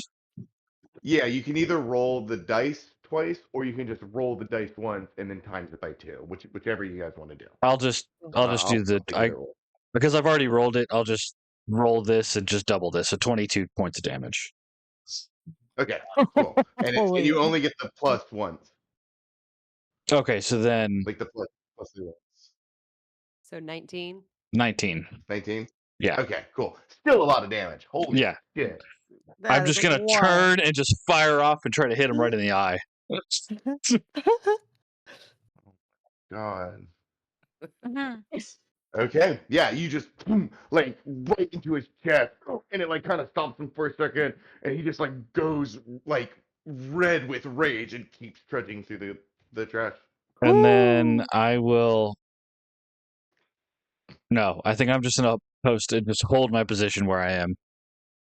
Okay. Damn, that was insane. Well done.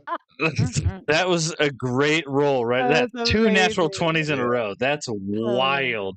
This will never happen again. Yeah. I'm glad we're recording it.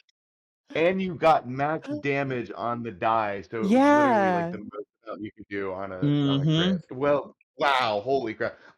You see blood is like trickling down his fur. He looks pretty messed up already. That's gonna bring us to Kitlin's turn. Hitlin, fuck him up. Does Pew pew. Does poison double in D&D, or is it just like if he's already affected by poison, that's all that's gonna happen? It does not. No, it doesn't stack. So he has the poison Okay. condition. He has disadvantage on ability checks and Gotcha. attacks. All right. Well, Q is standing right next to me, so I'm gonna nudge him and I'll say, hit him with some fire, would you? And I'll pull out the grease arrow, and Obsessed. I will. Obsessed. Yep. Pyromaniac. Yep. I'll shoot the grease arrow at him. Okay, Fire. roll an attack. Fire. Fire. And he is my favorite foe. So when you hit a creature, what's the Okay. time?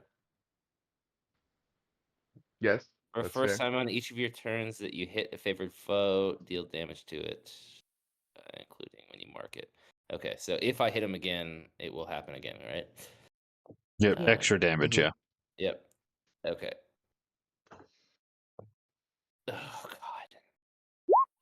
That is a nat 1. You still have Oof. your bardic. Don't you still have bardic? You do Okay. have your. No. No, it went away. No, Oh, no, his sorry. bardic Hey, ended. go ahead Yeah. and you can use the But we golden do- die. It is still there. Oh. Yeah, I say yeah. Stars and Bernie. That's All right, fine with here. me. Yeah. Before you make your decision to roll the golden die, I'm kind of making these arrows up as I go. So this is what we're gonna say, like the stats are for the grease arrow. Okay, if you Yeah. hit them with a grease arrow, they will only take damage. What's your dexterity modifier? +5. +5. You have a 20 dexterity.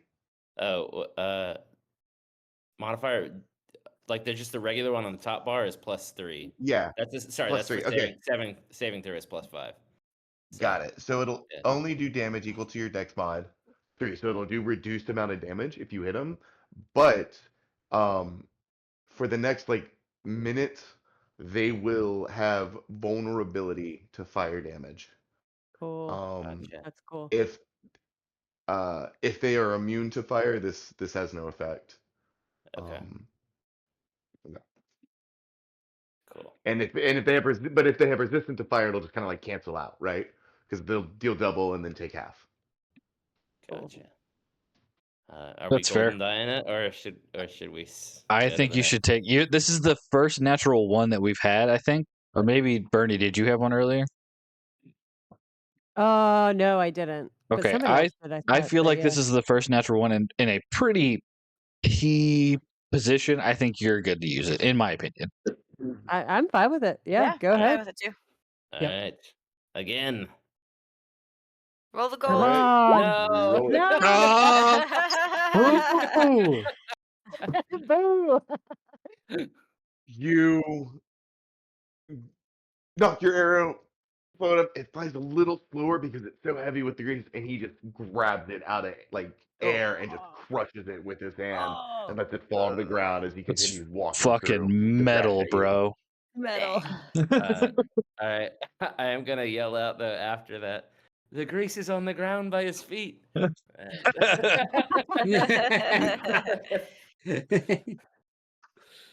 Anything else? I will move the fuck back. I am a rangefighter. Yeah. 5. And then can I move through these folks? You Right, can 5, move 10. through your ally spaces. You cannot move through enemy spaces, and you cannot end your turn in the same space as an ally. Okay, so I was here, let's say 5, 10, 15. Oh god, I gotta get over here. 5, 10, 15, 20. I'm gonna hop down there. Okay. Cool. That'll bring us to Bernie. All right. Oh, Bernie. Jesus Christ. Oh, Bernie. No, Bernie. Bernie's going to step forward. Bernie Sanders, light willow. That's right. 5. Give me the soup. And Bernie's going to get in front of Pamela, moving 10. Oh yeah, Pamela's still there. Oh shit, forgot about her. And Just about to go buck emote wild. a mote of what looks to be like pure like starlight is gonna slither from her hand, and kind of whip up, circle her head, and go shooting towards the bugbear. So I'm gonna cast Starry Wisp at him. Okay. Take the soup and put it in your mouth. Oh yes, 23 to hit. Nice. Hell yeah. Yeah. Damn. You guys Take the are soup, Hell yeah. put it in your good. mouth, Yeah. slurp your it damage. down. It's real good. Awesome. Let's go, max damage. Yeah. Get it. 8 He damage, is and looking brutal. on hit, he emits a dim light in a 10-foot radius. Okay. Oh, And he's so So pretty. the whole cavern lights up.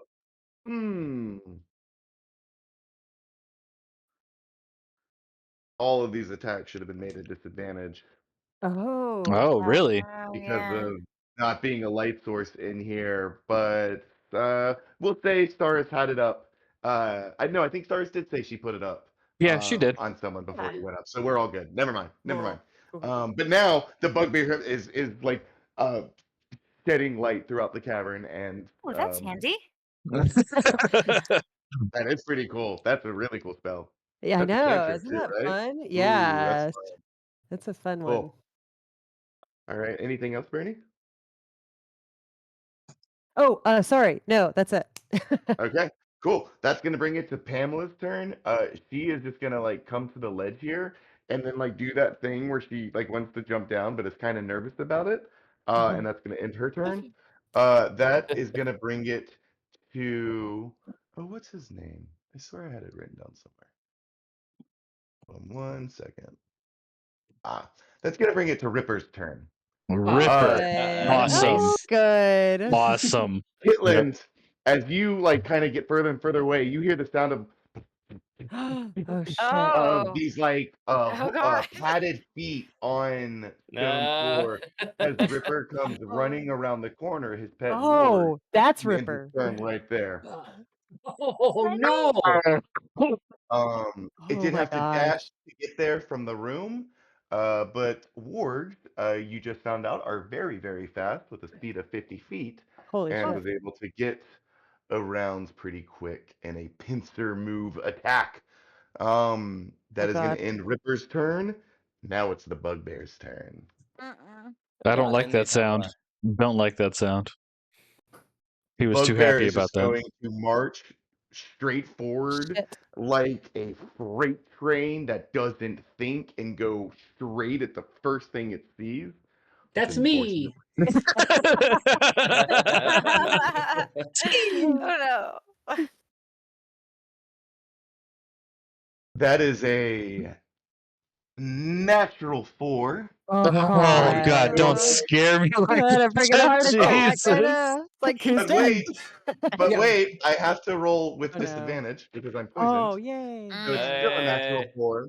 Let's Um, go.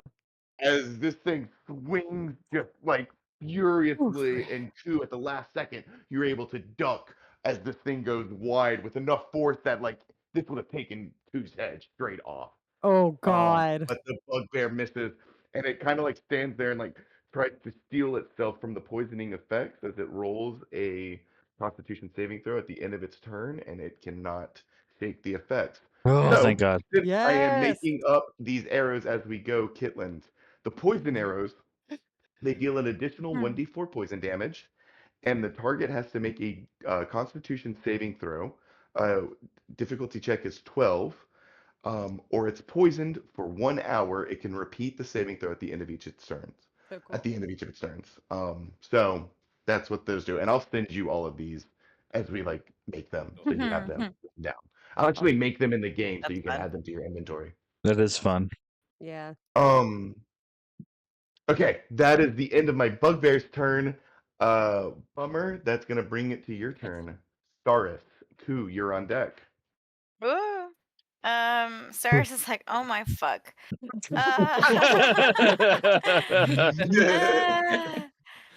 Oh no. He says that too. Oh Lord. Oh my Oh my! Oh Oh my my fuck. fuck! Fuck. Take it away, Dom. And she casts Bardic Nice. Inspiration on Dom. Amazing. So good. So I have let's Bardic see. now. Okay. Yar. Here, I'll click. Well, whatever. I'll click this just so you can see it, but you can roll it on your own turn Cool. whenever you choose to use it. I Oh, will. I that's think you weird. just rolled for him. Yeah, that was weird. I know you were trying to Yeah. like. I was Yeah. trying to. Does this work? There Sorry. it goes. Oh, nice. There There we it go. Okay. goes. All right, That's and so then I handy. will. I'll just put. We'll make the trophy the Bardic. Is that what we're saying? So I'll just put that on my character. Perfect. Cool. Nice. And I think that's about all I'm gonna do. See this big scary puppy up there. See a big scary guy over there. I'm just gonna be here. I see big scary puppy. Lots of big scaries. All right. Yep. Yep. I'm here. Cool. That is my turn. Here we are. All right. That's gonna bring it to Koo's turn. I think Q might have actually peed himself. Oh Because man. Fair. he thought Fair. earlier today Yeah, he saw yeah. the most frightening people he has ever seen in his entire life. That was incorrect. You learn something new every time you step out of your comfort zone. But that being said, I'm gonna try and push this big guy off with a shocking grasp. Do Yes. it. His Amazing. morning star That is not gonna just do it. like Ah, shit. a hair's breadth over your head slams into the Oh, cavern wall gosh. behind him. Beside you, as you like reach out and try to shocking grasp him with a 12, he literally just like backhands you away before you can like reach him. You don't take any damage, but he keeps you at like arm's reach, and you are not able to find purchase on his skin and hit him with your attack. Yep. Anything else? Help! I'm done. All right, that's gonna bring us back to the top of the order. Dominic, you see that Kitlin just ran past you and backed up, and you see that a warg has just come hauling ass around the corner, the bend of the cavern, and is right on top of Kitlin. Awesome. All right. Well, it's now or never, and you're Kitlin, gonna you're on see. deck. You're gonna see Dom take his rapier out and just kind of slice his hand a little bit. Whoa. So I will take that.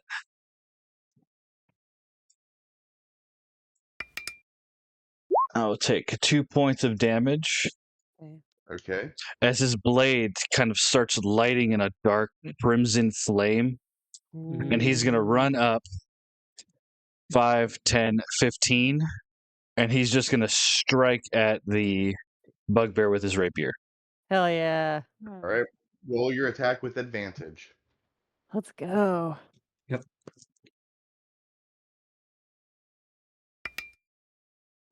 Ooh, good thing it was at advantage. Come on. 15 to hit.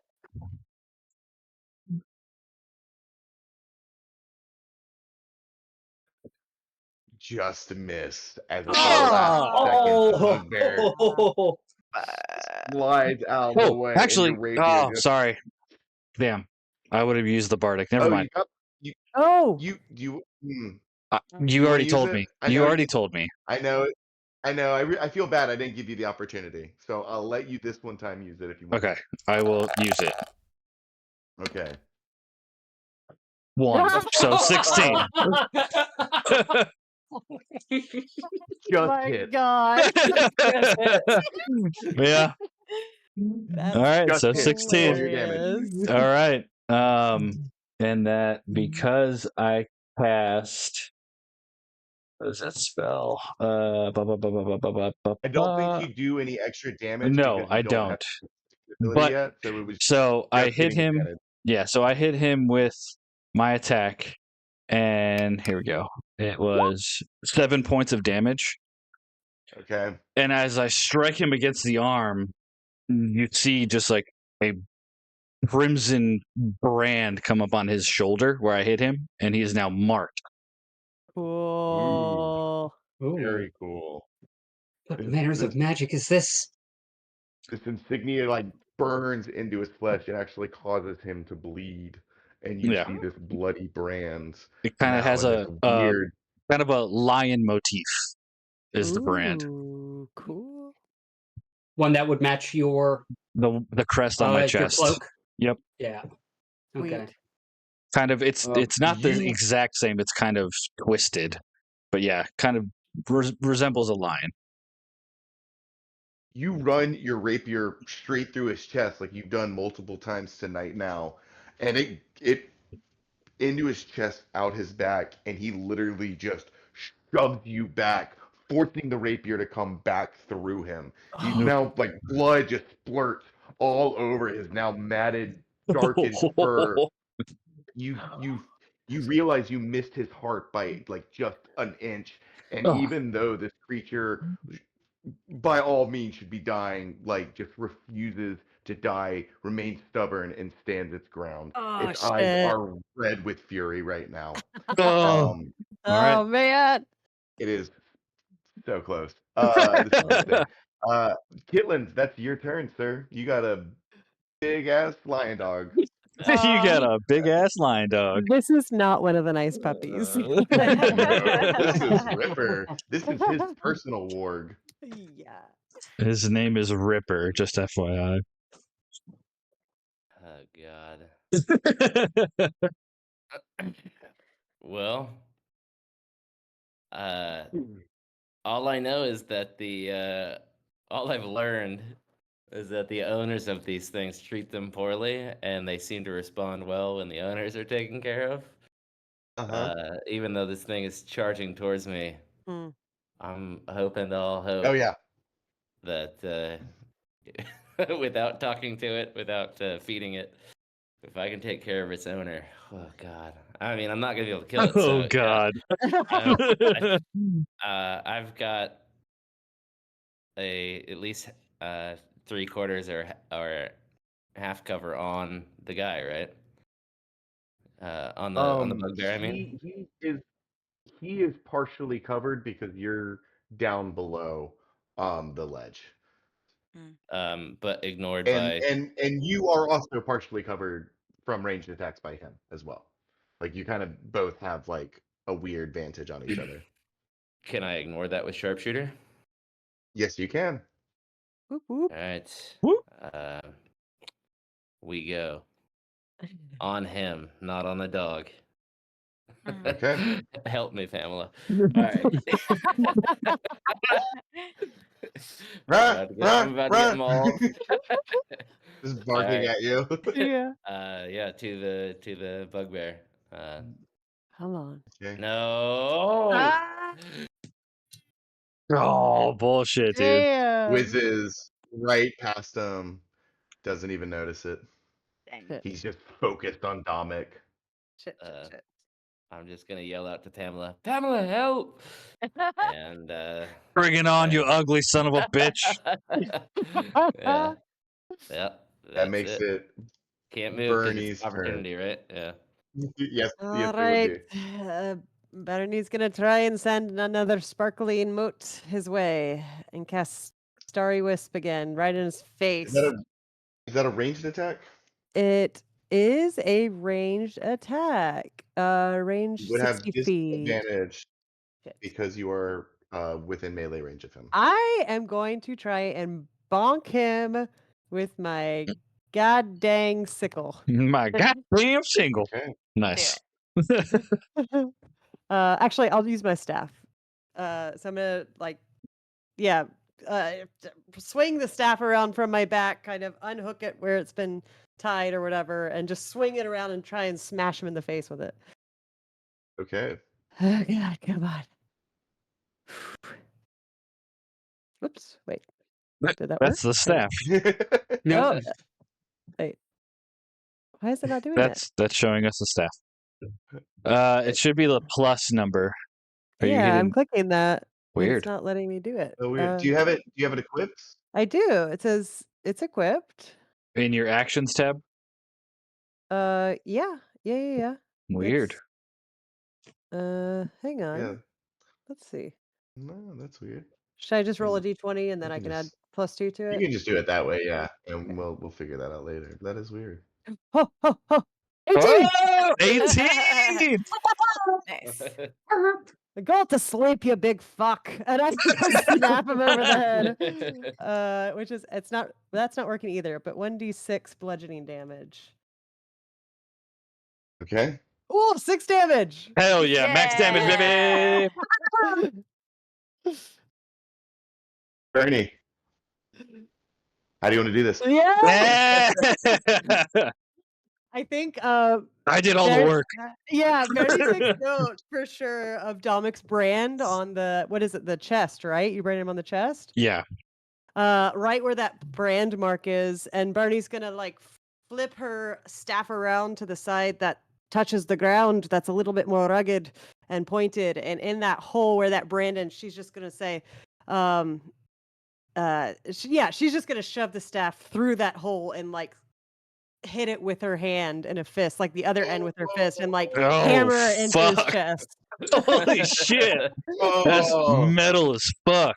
you do Let's that go. right into the brand, and there's like this small arcane blast, and it like explodes his whole shoulder, chest, and like lower part of his face, and just leaves this like massive hole that rips through him as he falls back into the trash, smoldering and dead. Oy, we've had enough Nice. trouble for one day. And then she hears the pitter patter and the barking and turns around and is like, ah, fuck. And then it runs to the entrance to the cave or to the ledge. Pamela is gonna. Is that the end of your turn? Yes. Pamela is gonna roll a confidence check to see if she is brave enough to hop down the ledge. Confidence check. Love She's in a that. whole That is a- nother battle. Is That is- the ramp not there anymore? Did we Oh no, it's still there, but it's like getting a Yeah. cow downstairs. Like she really doesn't want to go down, and I rolled a natural 1 on her confidence check. Yep, she's going Oh, nowhere. She is just like doing that thing where she's like leaning forward and just will not take the first step down. Alright. That brings it to Ripper's turn. Okay. Oh, Good for God. nothing, Pamela. God damn it. I haven't rolled this dice yet. Uh-oh. Fresh dice. Oh, another natural 4 for a total of 9. Ooh. Miss. It. This thing just all teeth lunges at Kitlin, and Kitlin is able to just keep his distance as this thing continues to snarl and snap. Starith, you're up. Ku, you're on deck. Oh my All god. right. Cyrus looks around. There was like corpses in here, right? There are like in the trash pile. Were there a couple of dead bodies, or they were out there? Only the bugbear, and then there's like 2 dead bodies like down here. Okay, I see. Um, The one that was in here was like devoured by the warg, and there's not Okay. much left. perfect. Is there like a bit of bone and some sinew that? Sure. Yeah. All right. Let's see what we can do with this. Stars cast Mage Hand, picks up like this meaty bone-looking thing, like throws the Mage Hand out to the ledge and whistles like, "Come here, over here," and then throws try to throw the meaty whatever kind of down the passageway Okay. to see if she can catch roll- the warg's attention. Nice. This will be your action to do this. Yep, 100%. Let's Roll go. me an animal handling check with disadvantage because this Okay. beast is hostile towards you. Yay! All right, cool. 2 nat 20s. It's Let's gonna be go. a pretty high Let's DC. go. Let's go. Let's go. Let's go. Natural 20. Whoa! Hey! Yep. 20. We take it. Oh my god, is that disadvantage is 20? Yes. Oh my god, that's Wow. Come on, boy. Sean's gone silent. The DC was 20. Really? So upset right now. All right, here's what I'm going to give you for this asinine idea. The ward definitely like stops attacking Kitland and sees the treat that you have tossed out. That's all I'm gonna say. Amazing. Okay. And then let's take it away, Dump. And we're gonna cast some more bardic inspiration on Atomic. Amazing. All right. Staris, just so I know, do you get those back on short rests? A long rest. Okay, and you get 3 at level 1 because that's the third one 4. you've used, I believe. No, I get 4. Oh wow, Yeah. Awesome. very cool. All right. Anything else?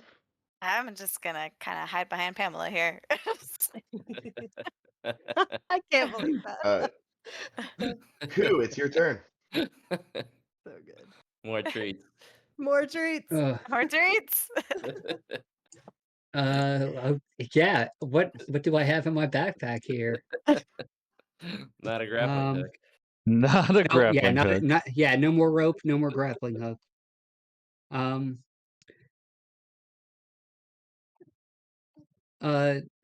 What? I don't. All right, so I do have this deep mushroom ration, but I think as I pull that out, I think Pamela just eats it. That's hilarious. Yeah, Pamela doesn't let the warg get that. She smells it immediately. But it does boost her confidence because she just ate her favorite Aw, treat. amazing. So Oh, she might now have advantage on her next confidence check. Oh, yay. cool. All right, But so that can be a free action since she stole that from you. okay. I'll throw my bag of sand down there because maybe it'll think it's a treat. Yeah, perfect.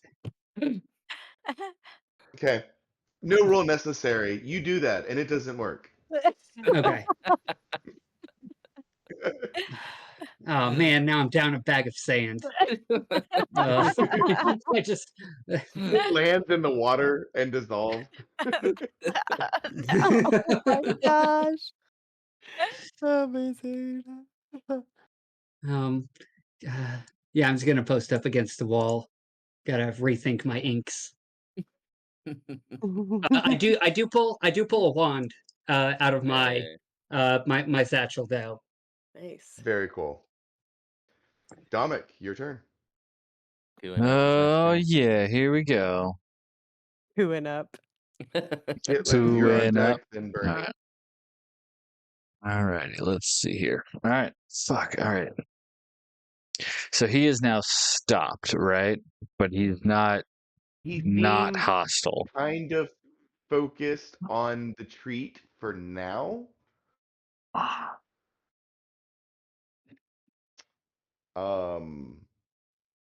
But is still like very aggressively near Kitland. Yeah, It's hard to tell. It's hard to tell. It's a tense moment. it is tense. Okay. Well, I am not good with animals, so all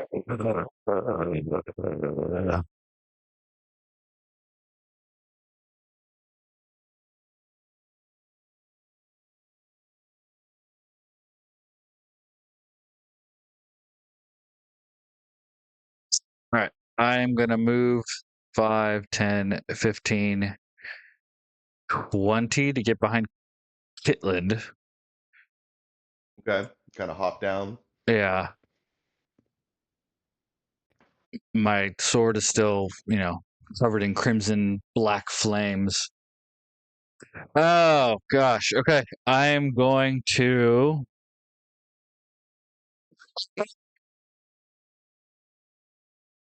Remember, there are non-combat options you can take. You can use the help action, the dodge action. Yeah. I'm trying to disengage. see. Okay. How about this?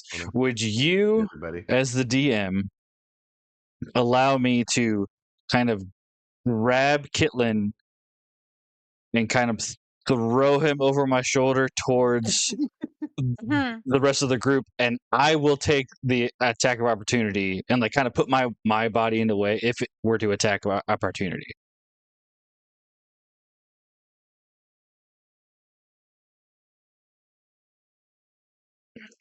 I'll allow you to grab Kitlin's. Okay. If Kitlin allows you to. If Correct, yeah. Kitlin lets this happen, it won't be contested. If Kitlin wants to resist, we'll make it contested. And you want to attempt to kind of like put yourself in harm's way Correct. if it were to If it were to present? react, I would I like kind of that. turn my back and kind of throw him over towards the rest of the group to get him away from the ward. I will let you do that, but I will say that it costs you your reaction to like put yourself in harm's way. That's fair. This Yeah. all goes on if Kitland allows it. Like that's all that matters. Yeah. I'll allow it. So you go to pick up Kitlin, you throw him up over your shoulder. The ward is going to slash at like the quick activity in front of it. Yep. That is 13 to hit. That misses. Woo! Got him. Oh my Just gosh. whiffs as you are able to get Kitland up and out of your way. Cool. You've used 20 feet of your movement. Is that correct? Yes. And I have 30 Your feet of movement is movement. half while you were moving another player. Okay, that's fair. Sick. You All can back right, up, like, old man. one more space. Where are you wanted putting me? I am gonna try to put you on top of Pamela, if that's okay. DM, am I able to like just kind of put her I on? think because there's the ledge and then there's Pamela. Yeah. I think that's a little too high and that space is too crowded. I think the only spot you could put Kitlin would either be in the water I'll put or him. here I'll put him behind me. without moving. I'll put him behind Yeah, me. you could put him like here. Yeah, Nice. I'll pick him up and kind of put him behind me and kind of block him with my body at this point. You're lucky, old man. All right. Hell yeah. Ernie, that's your turn. Pamela's on Oh deck. God, what are we doing? I don't know what to do. Yep. I mean, I don't. It's- I only think it Bernie- attacked me because of the movement. Yeah, So I think that Do you have Bernie any bags of is, sand? is yeah, I've got 10 of them, but I don't want to use them. She just has like 20 bags of sand hanging off of her. at all times. I Like think 50 that, pounds of weight. Yeah. it's all sand. Yeah.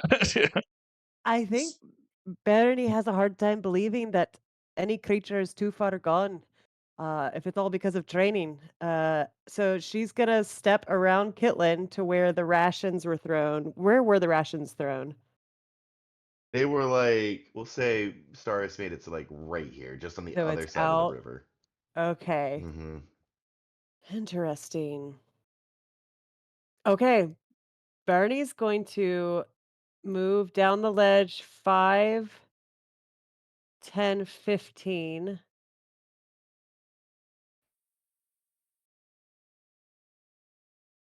20, 25 to where those rations are. And I'm gonna like The stand. ward is like fully locked onto you. Okay. I'm gonna stand behind the rations. And I am going to pull out more rations. I still have some. And I'm gonna kneel down and I'm gonna toss another group of rations and kind of making a come on now. Just come on. And I'm gonna toss the rations a little bit like one square ahead of me, right here, diagonally. Actually I don't want it to be in the water, so maybe I'm gonna throw it shit. I'm just gonna hold it.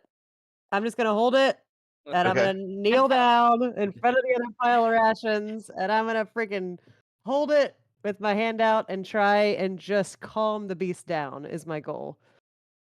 To show it that like, Okay. hey, I know that sucks, dude, but we mean no harm to you. I don't know. That's the goal. All right, here's what we're gonna do. Because it's Pamela's turn next, and then the wargs, and then it's Rippers. Pamela can't get down because Domic's kind of in the way, and Caitlin is as well. So the warg is going to rush past in a fury, just in like a blink of an eye. Like I don't know if you guys have seen that video of the tiger running out of the pond to eat its dinner, but just like rushes to you really quick, instantly eats the food that's not in your hand on the ground, and then looks at you. This warg, now that it's in your face, Bernie, you can see it is got a it's still kind of dirty and gross and grimy. I mean, it's a goblin's mount, but this warg has a little bit much nicer coat than the other two, much bigger than the other two. This is one who has been through the suffering process and is now like one of their mounts and is treated decent, at least in goblin terms. So this is a healthy, strong warg. You are offering it another ration. Because Staris rolled so high, and because none of you attacked it between then and its turn, we are going to do one more roll to see if you can at least convince this thing to stop fighting. I'm not Okay. going to say tame it. I'm not going to say make it your friend, but to convince it to stop fighting you. Okay. Bernie, we're going to roll me an animal handling check.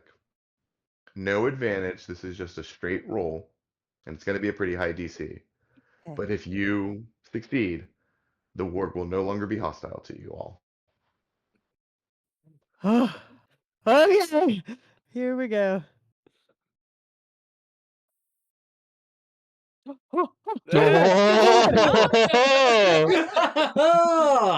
The DC. Oh god. It's a It 21. snatches at you. Its huge fangs dripping with drool just snatches at you, and you even have to like close your eyes for a second because it's so fast and so intimidating. But it doesn't bite you. It just takes the morsel of food from your hand and runs off into the wilderness. Oh my god. Wow.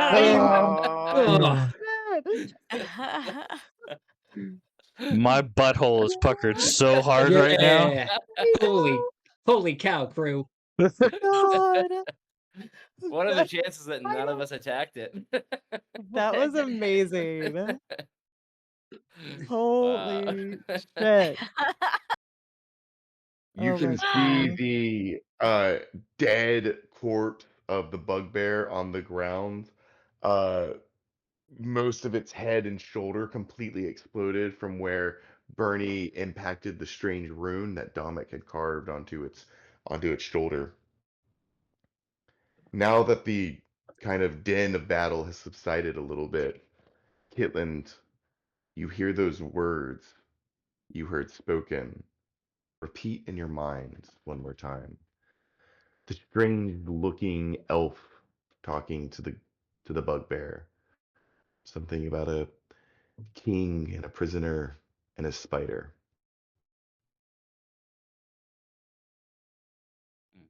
Hmm.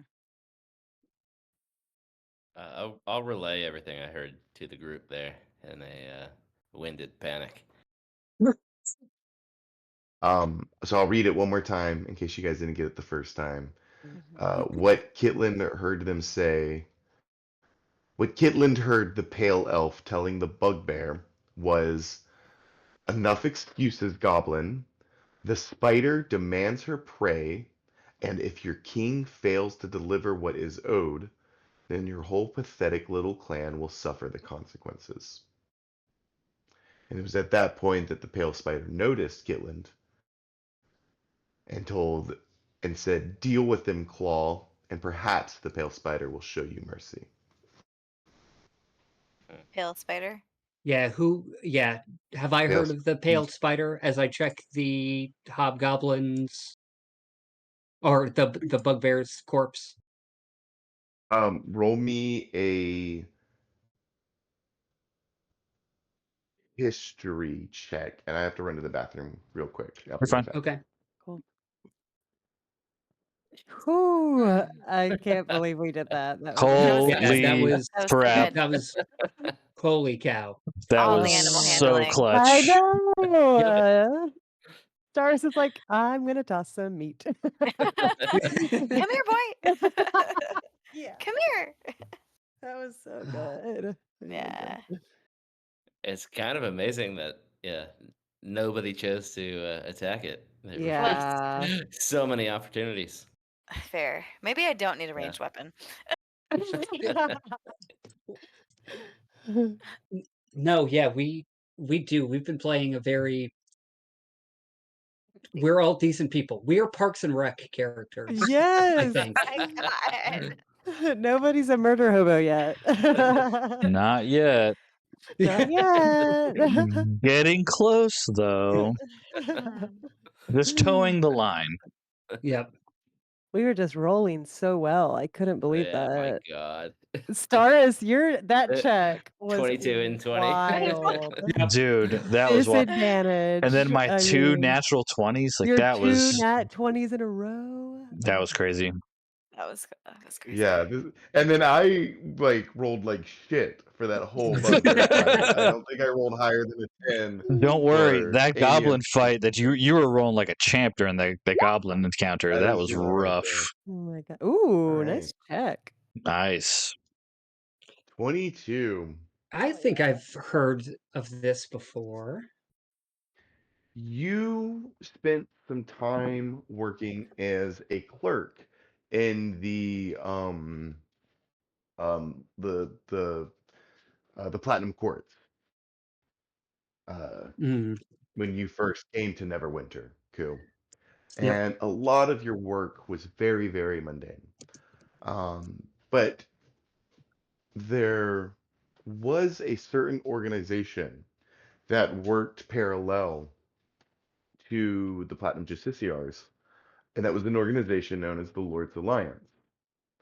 Um, the Lord's Alliance is a group of volunteers, usually from like within the nobility, um, or have some renown to their name, or have some wealth to their name, that do their best to keep tabs on the goings on of the Greater Kingdom.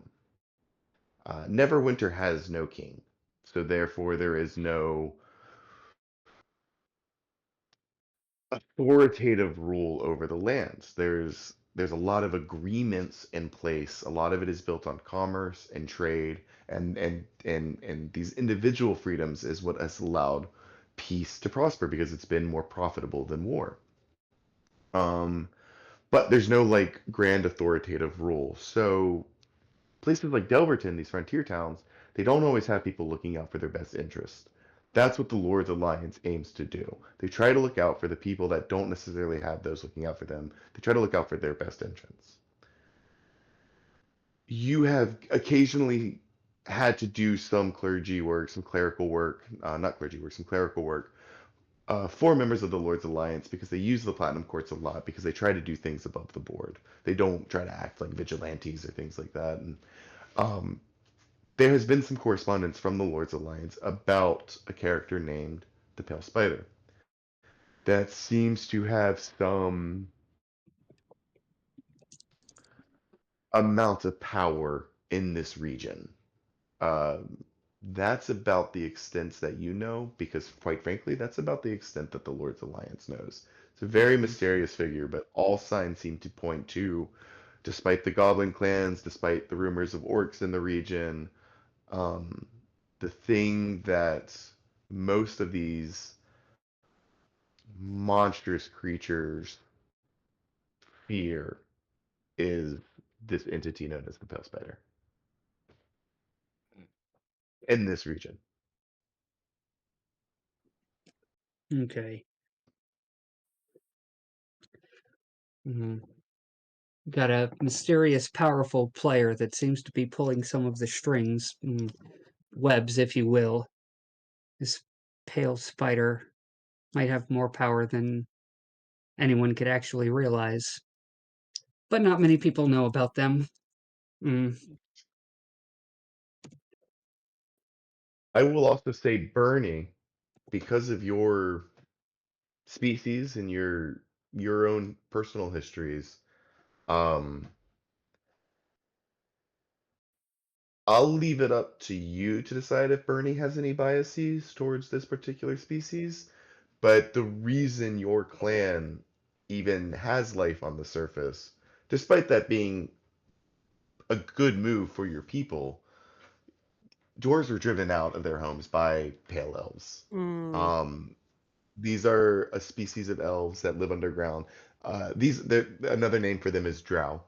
mhm. Um, and in this world, one fundamental change between our universe and the universes of like the books, the drow here, they live underground. They have very pale skin. They're almost like albinos. The only difference being these like dark eyes. Um, but they're generally a species that dabble in um, poisons, that dabble in rogue like activities. Roll me a religion check, Bernie. Okay, cool. 9. Okay.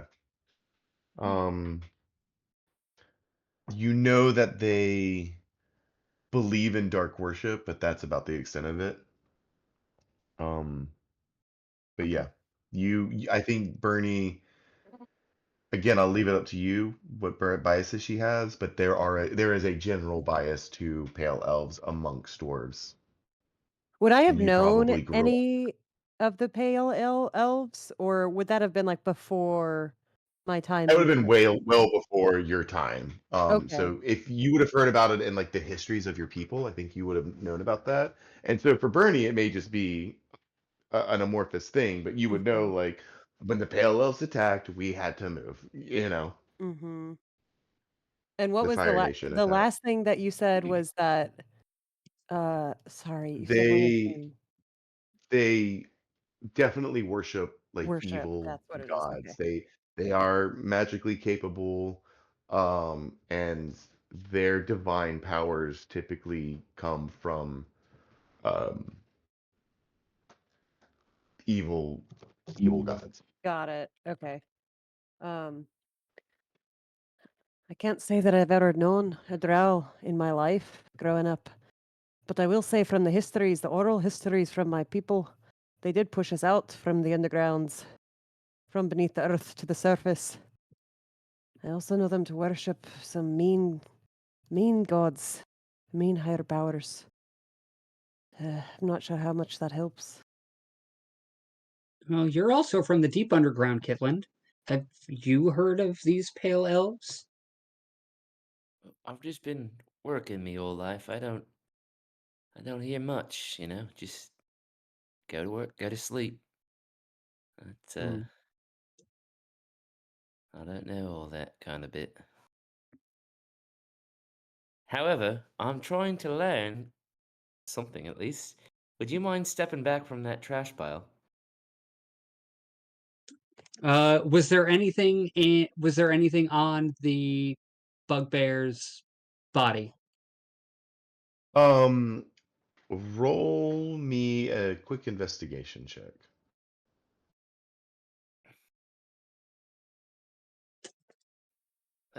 God damn. Nice. Nice, dude. Um, he seems uh doesn't have like a lot of like personal effects on him. He's just got the uh this like very kind of custom patched together leather armor that he's wearing that he's so big it doesn't look like it would fit any of you. He's got a large morning star, the weapon that he used, which still seems to be functional. Um you also find on his person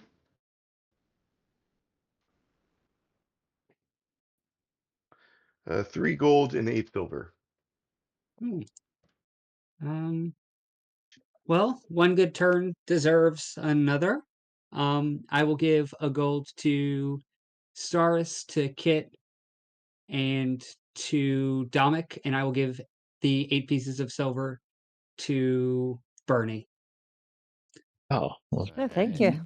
thank you, Q.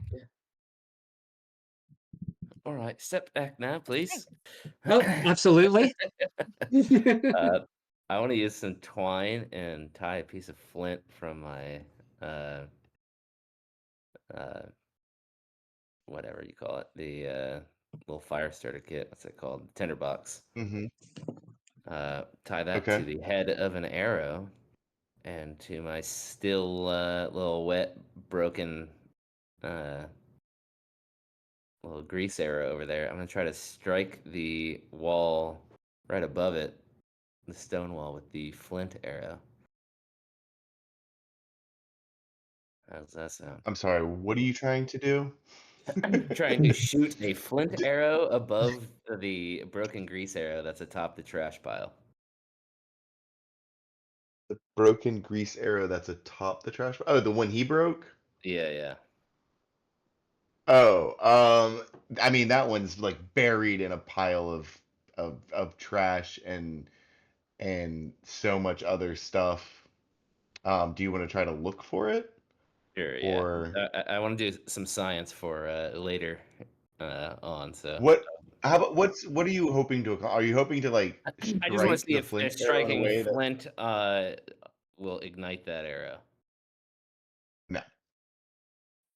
Well, I'll say you can fire it off, but the arrow itself, like the oil or the whiskey that it was soaked in, has been saturated in the trash so quickly that if it doesn't find purchase on like a physical target, you get the sense that it probably won't have that same desired effect. Mm. Furthermore, getting the arrow to strike the flint, if like the oil itself was on the strikeable surface where you're hitting with the flint arrow, maybe, but to get a spark to ricochet off from the impact point of the arrow to hit exactly where the grease spot was is a lot of factors that seem pretty, if not impossible, highly improbable to pull off. Mhm.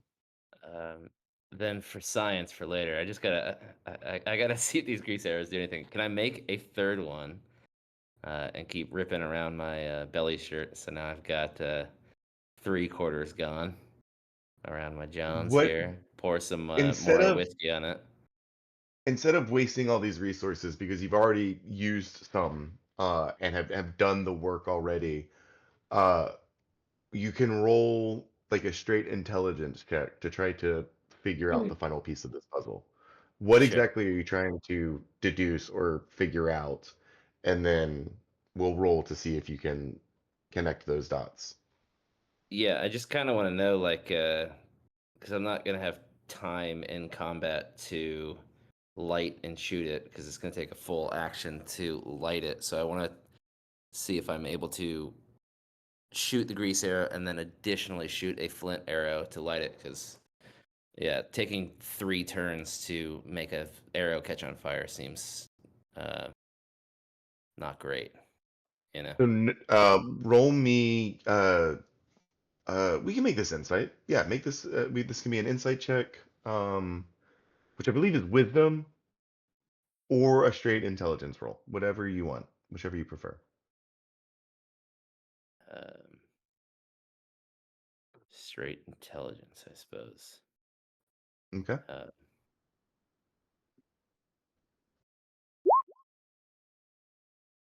Okay. 13. So with the 13, this is what you get. With these grease arrows that you've concocted, it seems like unless you had an arrow that was already on fire, no, you wouldn't be able to ignite the grease. Um, it is something that would work good in tandem with like a partner. Like Uh, fireball or something. so right, like if two had a firebolt or a fireball on deck, and you could like hit someone, you could set maybe someone with a fire attack up for a much bigger hit. Um, Gotcha. so yeah, you would need to like to do what you're trying to do, you would need an arrow that is soaked in grease, and then you would need an arrow that is already lit or has some way to combust Hmm. upon impact. and you don't have anything like that at your disposal. It would take an action to ignite an arrow, like you said, and then your second action to fire it. Right. Gotcha. Okay, cool.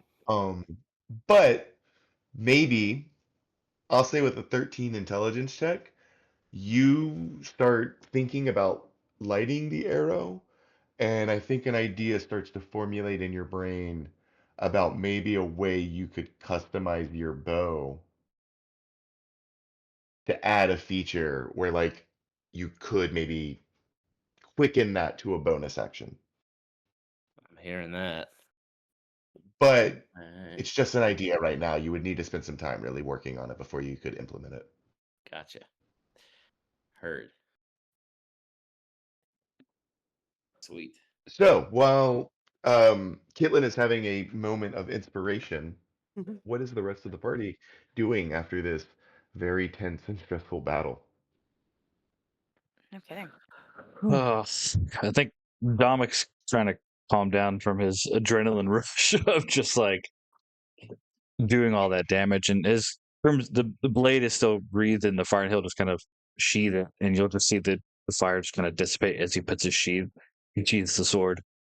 Um, honestly, while everybody's kind of looking around, he wants to go and figure out what's going on in this area over here, and I Mhm. think I'm Okay. I'm gonna go and scout out ahead just a little bit. I'm not gonna do anything crazy. I just want to see what's going on, kind of get purchase of what we're doing. Do you want some company? Yeah, sure. Come on, Barney. All right. And And I'll yeah, tag along with him. Okay. just gonna head that way. All right. I do not have dark So vision, so that is just darkness to me. So if you, I do. I've got 120 feet dark vision. So Dominic and Bernie are wanting to scout ahead a little bit. What Yeah. is everybody else doing? I'm trying to coax Pamela down this goddamn ramp. Okay. You eventually do. It takes some time. Where did Staris go? Yeah, Right where here. did Cyrus go? I moved You- over here. I don't see you. I don't see you as well. See I'm you. Oh, here. there you There you are. are. I mean, I've been here the whole time. Yeah. You were Can you just see me now? under a Kitland. Yeah, you Okay, were cool. Oh, okay. You were just under Kitland. Gotcha. Somehow hiding under a gnome. Yeah. Huh. So with it being just me and Bernie, I'm gonna pull out a torch and light it, so I can actually get some Okay. light of what's going on. Bernie and or Staris and Ku, what are you guys doing? I was kind of keeping watch whatever Kitlin was doing because I saw the party was splitting, but now that we're all together, I guess we could just follow a little behind. Yeah, and I just plopped on down to kind of see what the rest of the party was doing. Okay. Seems like you are all hoping to follow Bernie and Dominic. Mm-hmm. All right. Yeah. You follow behind Dominic. You light a torch, and this is what you see. So, first of all, as you kind of make your way across the river um, into that like middle central chamber, you notice that the main passage of this mouth climbs pretty steeply upward as it curves around the right-hand side. You can still see the broken bridge hanging, askew from where Caitlin already damaged it. Um, the stream is just plunging and splashing along that western side, and you see this side passage that leads further west into the cave, just across the other side of the stream. Um, this area. 2 seconds. Um, as you light a torch. Oh yeah, what's this area? I gotta. Sorry. Is that anything? I don't think it's anything. No more goblins, please. Yes. No more goblins. No more goblins. Mm-hmm. Oh, okay. The terrain itself is pretty difficult to traverse. in this area, Dominic, but you're able to kind of make it through.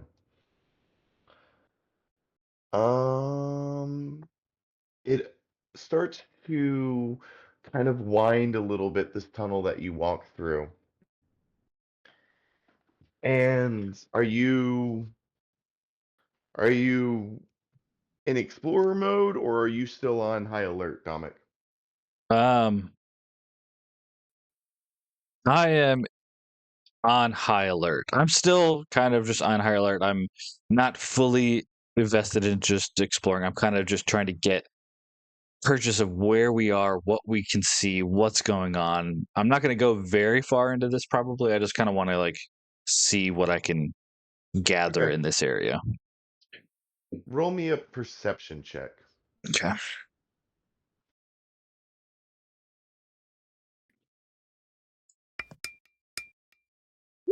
$14. Nice. You kind of make your way up. You feel that the terrain is rocky, and you get the sense that if you continue further in, it might be a little difficult, might be kind of hard to do with the torch in your hand. And you just kind Okay. of stop for a moment. You light the torch up. You can see that the path continues forward a ways. I'll go ahead and start to reveal some areas. Yeah, because it can go 20 feet in good light and another 20 feet in dim light is how the torch works. And you kind of start to see how the cave like almost begins to split and turn back on itself somewhat. And start to go into an even larger chamber. As you stop and listen, you hear the sound of voices in the cavern just Okay. ahead. And then I'm going to kind of put my hand up and to Bernie and kind of put my hand to my mouth and just kind of shh and point forward. I'm gonna mimic the exact same motion, but behind me to the rest of the group.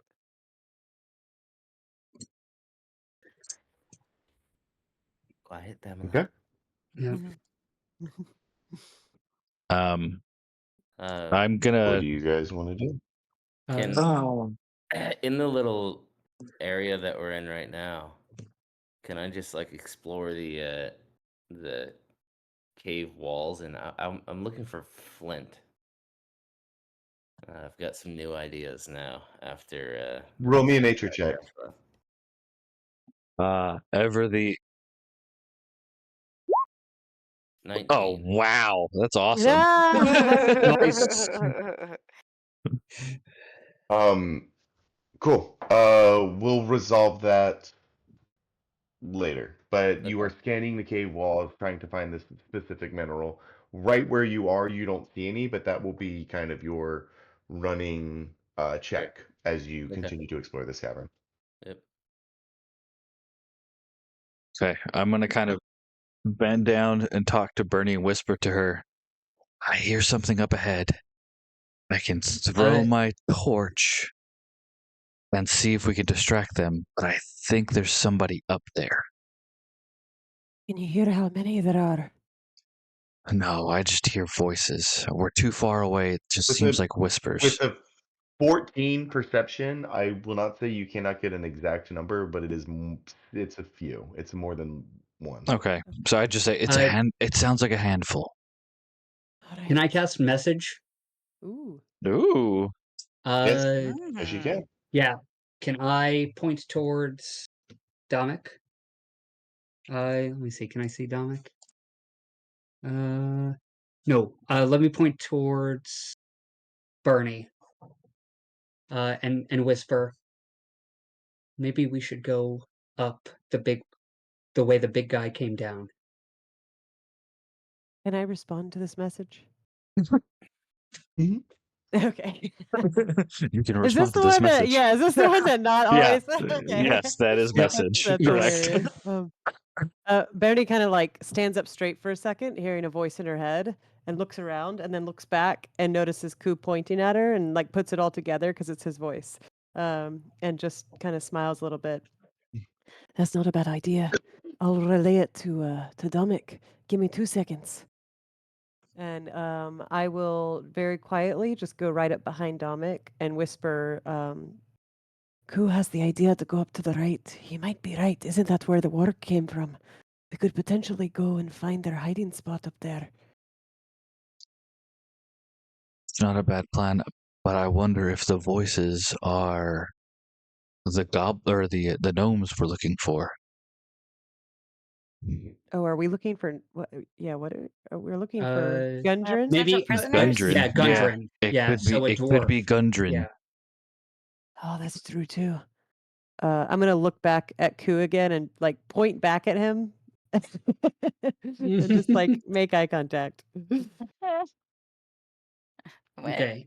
And then so I'll point to you and I'll nod and I'll take a step forward.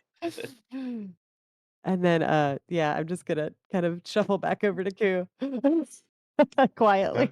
Dominic, what are you doing? Who? Me. Dominic, what are you doing? I'm gonna put the torch down on the ground right in front of me, and I'm gonna slowly, stealthily start to just move up a little bit. Cool. Start to move So, up a little bit? Cool. Yeah, just probably about here. As you do, you see a goblin step out of the shit. shadows. Okay. And he looks right at you where you're approaching Dominic. And Okay. he says in like a really raspy voice, you hear him speak in common. Oh. Our boss already saw your torchlight. He wants to parlay. Hmm.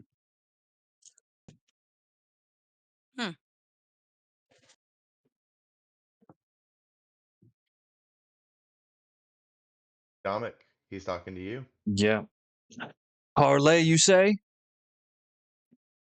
What do you have to offer? Yeah. Oh. We think it might be something you'd be interested in.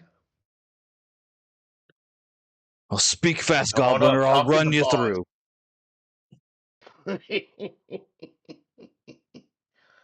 You sure them wants to be your last words, boy? I just need you to give me We're offering information you a before I chance decide to go up there. And behind him, you see another goblin. Looks a little bit more refined than the others, has a little bit nicer clothes, nicer blade at his belt, and says, you see him step out of the shadows just behind him, Mm-hmm.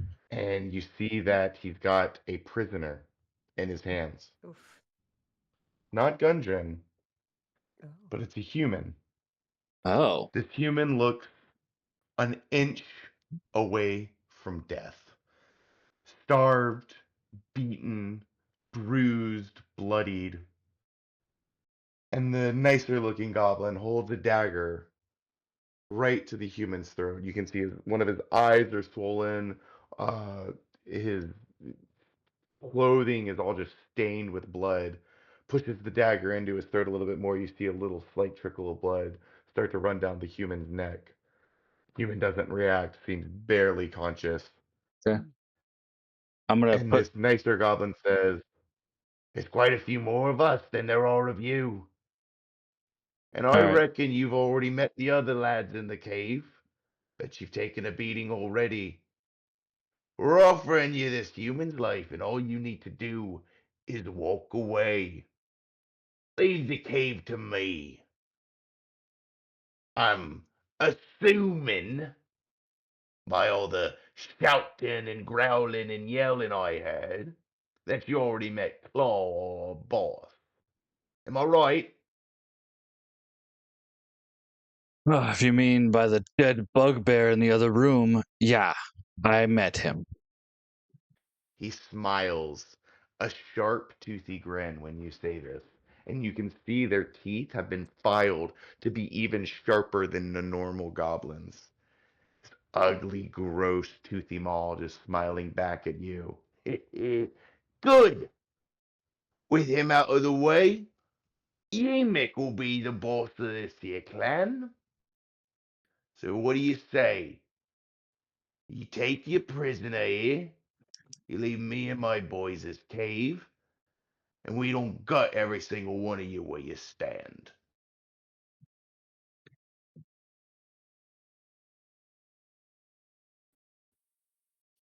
And as he Deal. says this, you see 4 more goblins behind Yemic, getting up, armed with cutlasses, bows, daggers, kind of starting to surround their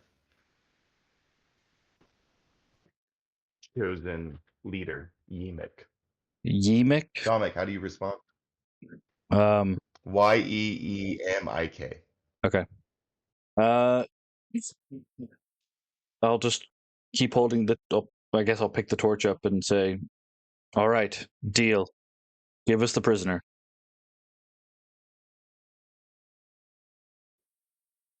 He throws the prisoner at the ground, who, like I said, is barely conscious. It's like right here. So Okay. this guy kind of steps back and trades places with Yemic. You see the other goblins in the back kind of standing up now that you've all encountered one another. Mm-hmm. And Yemic just watches you. Okay. Um. You I'll grab. just. I'll grab I guess the guy by his hands and kind of drag him towards me to get him into my space and lift him up. Okay. You pick him up. He's much heavier than Kitland was, but you're Yeah. able to do so. He seems barely responsive. Again, this man looks like he's been beaten within an inch of his life. An older human, you can see now that you're up close to him, Okay. appears to wear the colors of some kind of lord, um, but uh, but also has like the build of a soldier. Okay. Um, and you're able to kind of drag him and get him over your shoulder. All the goblins are still just watching you. Okay. All right, you got your man. Now get. All right. We agreed, and I'm just gonna back up, not turning my back to them. I'm just gonna kind of back down the cave. So kind of just take Okay. him and kind of move back this way. The goblins don't move to attack and watch you as you go. Okay. And as soon as I get back to Bernie and the group, and I'm just gonna, they'll see me holding this injured, just barely alive human. Yeah, you all see Dominic now coming down. He's got this very wounded older human slumped over his shoulder. And I'm just gonna look at the group, say, "Move. We need to get out of here now." All right. Yeah. Who is that? We'll talk about it later. Yeah, no questions. Let's just get out of here.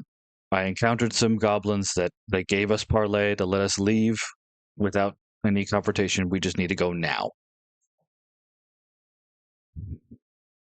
And so I'm just going to Okay. start heading out of the cave. Yeah. Dominic starts leaving the cave. Do the rest of you follow? I follow. Yeah. Well, that's not a dwarf. You're right about that. You all turn your back on this Cragmaw hideout and begin to leave. Um, as you do so, you look, one or two of you look over your shoulder and you see Yemic and a few other goblins standing at the cave mouth watching you as you go. You can kind of hear the man babbling incoherently over Dominic's shoulder, but is otherwise entirely unconscious. You have no idea who this stranger is. It's definitely not Gundren, but there's a good chance this might be the person that was riding the other horse you found when you found Gundren's. Mm. You continue down the game trail and eventually make your way back to the Tribord Trail where you were first ambushed in the first place. It's getting pretty late. We'll say it's like maybe like 10 o'clock ish at this point. Um, I I think think it's you all best to set camp. off. That makes sense to me. And I Yep. am going to cast Spare the Dying on the man. I'm just going to reach over and Okay. place a hand on his back, and a soft, warm light is going to spread from my fingertips. There. Try and hold on. You don't notice much change from the man, with the exception of this. As you say this, there, hold on, you could hear his breathing was kind of like raspy and almost a wheeze. And as you cast this spell, the breathing soothes and calms and steadies. Cool.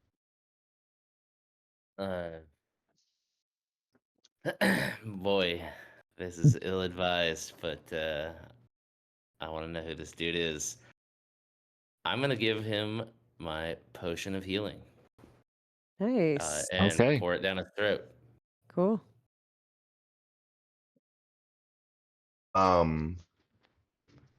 As Kitlin kind of lifts the back of his head, pops the cork on the potion, starts to pour it down the man's throat, starts to spill a little bit. You have to kind of hold his mouth open.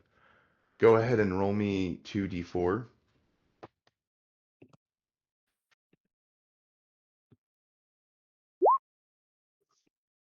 3 and a 2. 7 HP, the man heals for. You finish getting the bottle down his throat. After a moment, the man awakens. And that's where we're going to end tonight's session. Oh. Yes. Hell yeah. Yes. Nice. Congratulations, you all survived the Cragmaw hideout. Oh Woo! my gosh. You have a mysterious prisoner now in your midst that you have freed. Hopefully, you will get some more information from this strange, mysterious individual. We'll pick up back here the next time we meet. But before we have our next session, you all level up to level 2. Level up. Level up. Oh boy. Yes. Good job, guys. Oh Whoa, man, that Yes. was so That was, good, Sean. that It was was so touch and go there for fun. so many of those rounds. Oh my Oh, god. there man. was yeah, it was fun. I was like, you know what? We're gonna do a combat heavy session because I don't want to talk too much. That's smart. Fair. Cool. So, yeah, like I said, we'll pick up here where we left off. A lot of that cave was left unexplored, but Yeah. there's a new goblin boss in town. So, Hell yeah. some really, really interesting things that unfolded there. Yeah. Very cool, guys.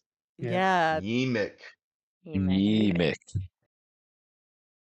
Yeah. Oh, that's so good. So many Sorry good I moments. made that call, guys, but it's just like shit, we gotta get out of here. No, it's all Dominic good. totally would have done it. That makes total sense. We can always go back Yeah. when we're rested I and like- like full. I feel like coming back to town with somebody, like we didn't just Yeah. revisit Go so to a much. cave and We not come back, yeah. That is Yeah. very true. What you guys do? Oh, we hung Entirely around. Yeah. We went spelunking, no big deal. Yeah. Basically. Very cool. All right, so before we all log off for the night, y'all want to talk next session really quick? Yeah. Yeah.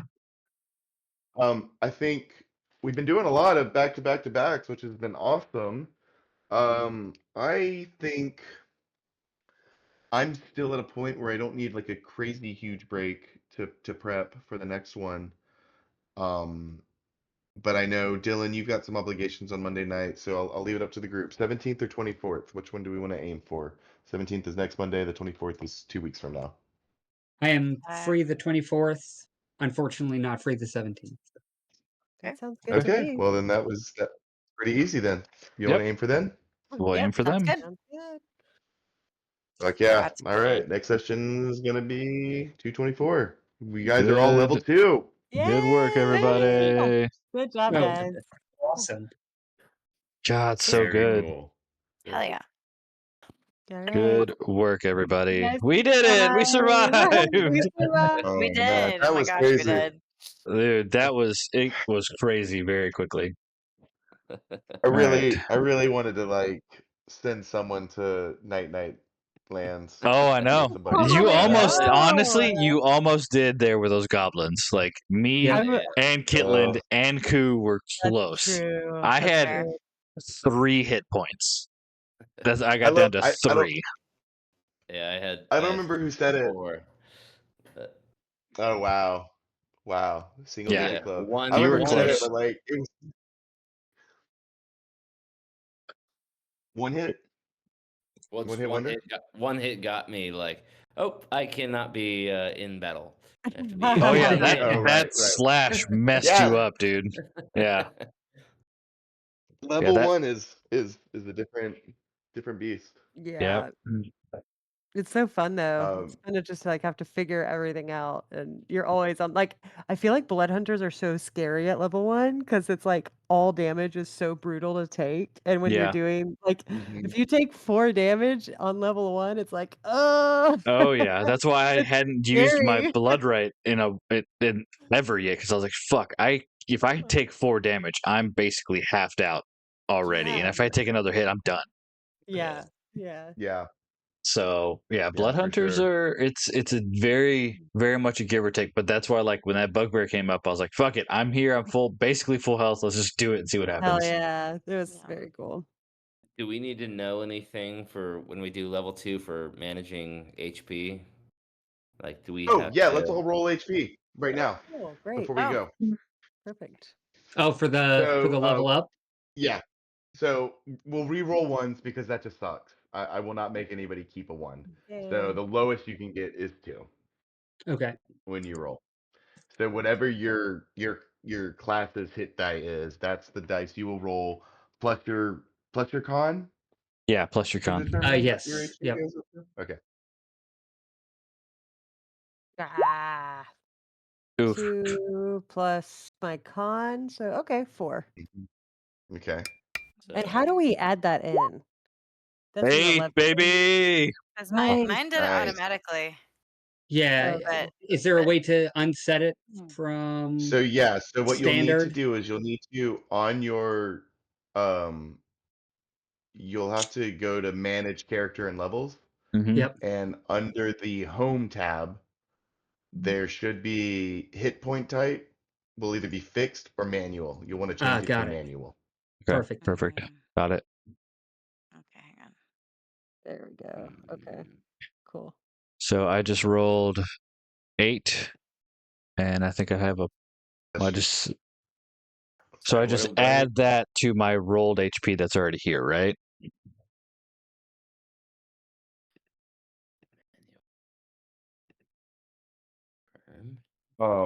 so the way you'll do it, because I've never done this with a character sheet before, so I'm learning with you Ah, I guys. see. Got it. So Manual. once you change it to manual, what Uh-huh. happens when you level up? Are you prompted to enter your rolled HP? It didn't change anything though. Mine just Yeah. changed automatically. Yeah, so yeah. Well, Bernie, you were on fixed. I was. Yeah, I changed it before I leveled up. Let me see. I'm just going to go back to level 1. Ye- So I was at 11 hit points, and then when I go to level 2, it automatically puts me to 14, but that's just because of my modifiers. That's because wait, That's no. just your con modifier, so you have to add what you rolled. Okay, so plus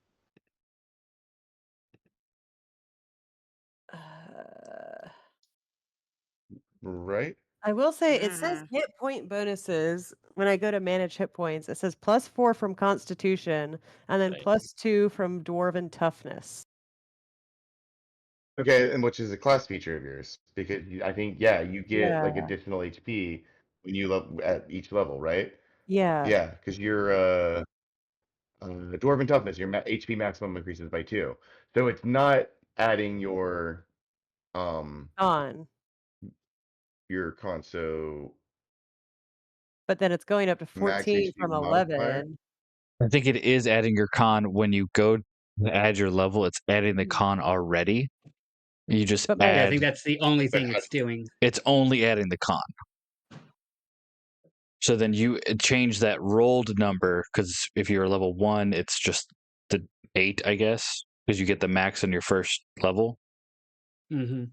And then so like mine, it was when I went to it, it was 10. Mm-hmm. And then I added the 8 I just rolled. Mm-hmm. And because I have +6 in Constitution, I now have 24.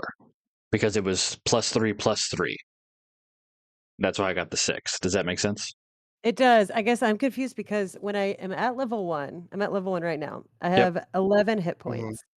8 When I go plus your to con. Yep, and then when I go to level 2, Yep. I immediately just have 14. 14 hit Mhm. points. So but- Bernie, go Yeah. click your character profile picture, Oh, yeah.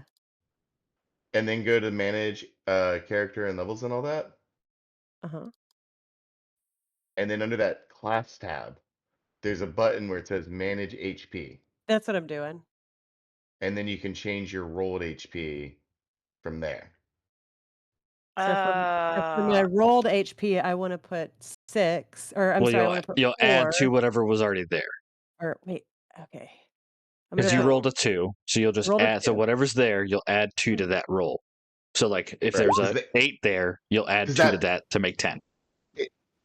Because the 8 is there from your level 1, because you get your Correct. max on level You 1. get max at you level 1. start at 8. Right. So, And then so I now you rolled should change. 2. So we're gonna change Oh. rolled The HP from 8 8 up to to 10, And then it should do all of the stuff for you in the background. and then hit apply. Okay, And got it. How do we know what dice we're rolling for this? You said just roll a d8 or So for you, so where it says manage HP in that little box, it should say max hit points, whatever it is, and then hit dice is either mine for me it's 2d10. 1d10. Okay. So mine's you roll 1d10. another d10. Gotcha. Yeah. So and I do that. I got to go back to the thing, roll a d10, and then just add that after the fact. Gotcha. Correct. Yeah. Okay. I'm rolling Yes. my d10. Here Does that I make go. sense for everyone? Yep. Does anyone have any questions? Anyone confused? Just Well, wanted to make sure the rolled Thanks, HP Staris. is Got our a original. max I rolled a 8. 9, baby. Look at you Or whatever. guys. Fine. Good job, y'all. What were you Sorry, saying, Star? Staris. So just roll HP is from our original level 1, and we're just adding to that with whatever we roll. Correct. Okay. Correct. So That's it. you should Thank you. have an 8 in there already. So then your 9, 10, new 11. number should be 16. Yeah. Because you're not going to add the Constitution. It's going to do it for you. So all you're doing is add the 8, and you're going to add another 8. Hold on. Let's get one voice just for a second, guys. Sorry. Staris. Your number was 8 already in there, correct? When I'm looking at managed hit points, it says rolled HP 13, but that doesn't make sense. What's your hit die? A A D8. D8? So it should say 16, not 13, because you just rolled an 8. And I think it's a 13 because did you change it from fixed to manual? Yes. Did you do it before or after you leveled up? After I leveled up. So that's why it's saying that number instead. So just change that number from 13 or 14 or whatever you said it was to 16.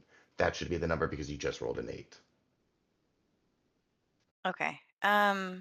Let's see. My max hit point before was 11, though. Your max hit point was 11 at level 1. Mm-hmm. And now what is it when you change it to that number to 16?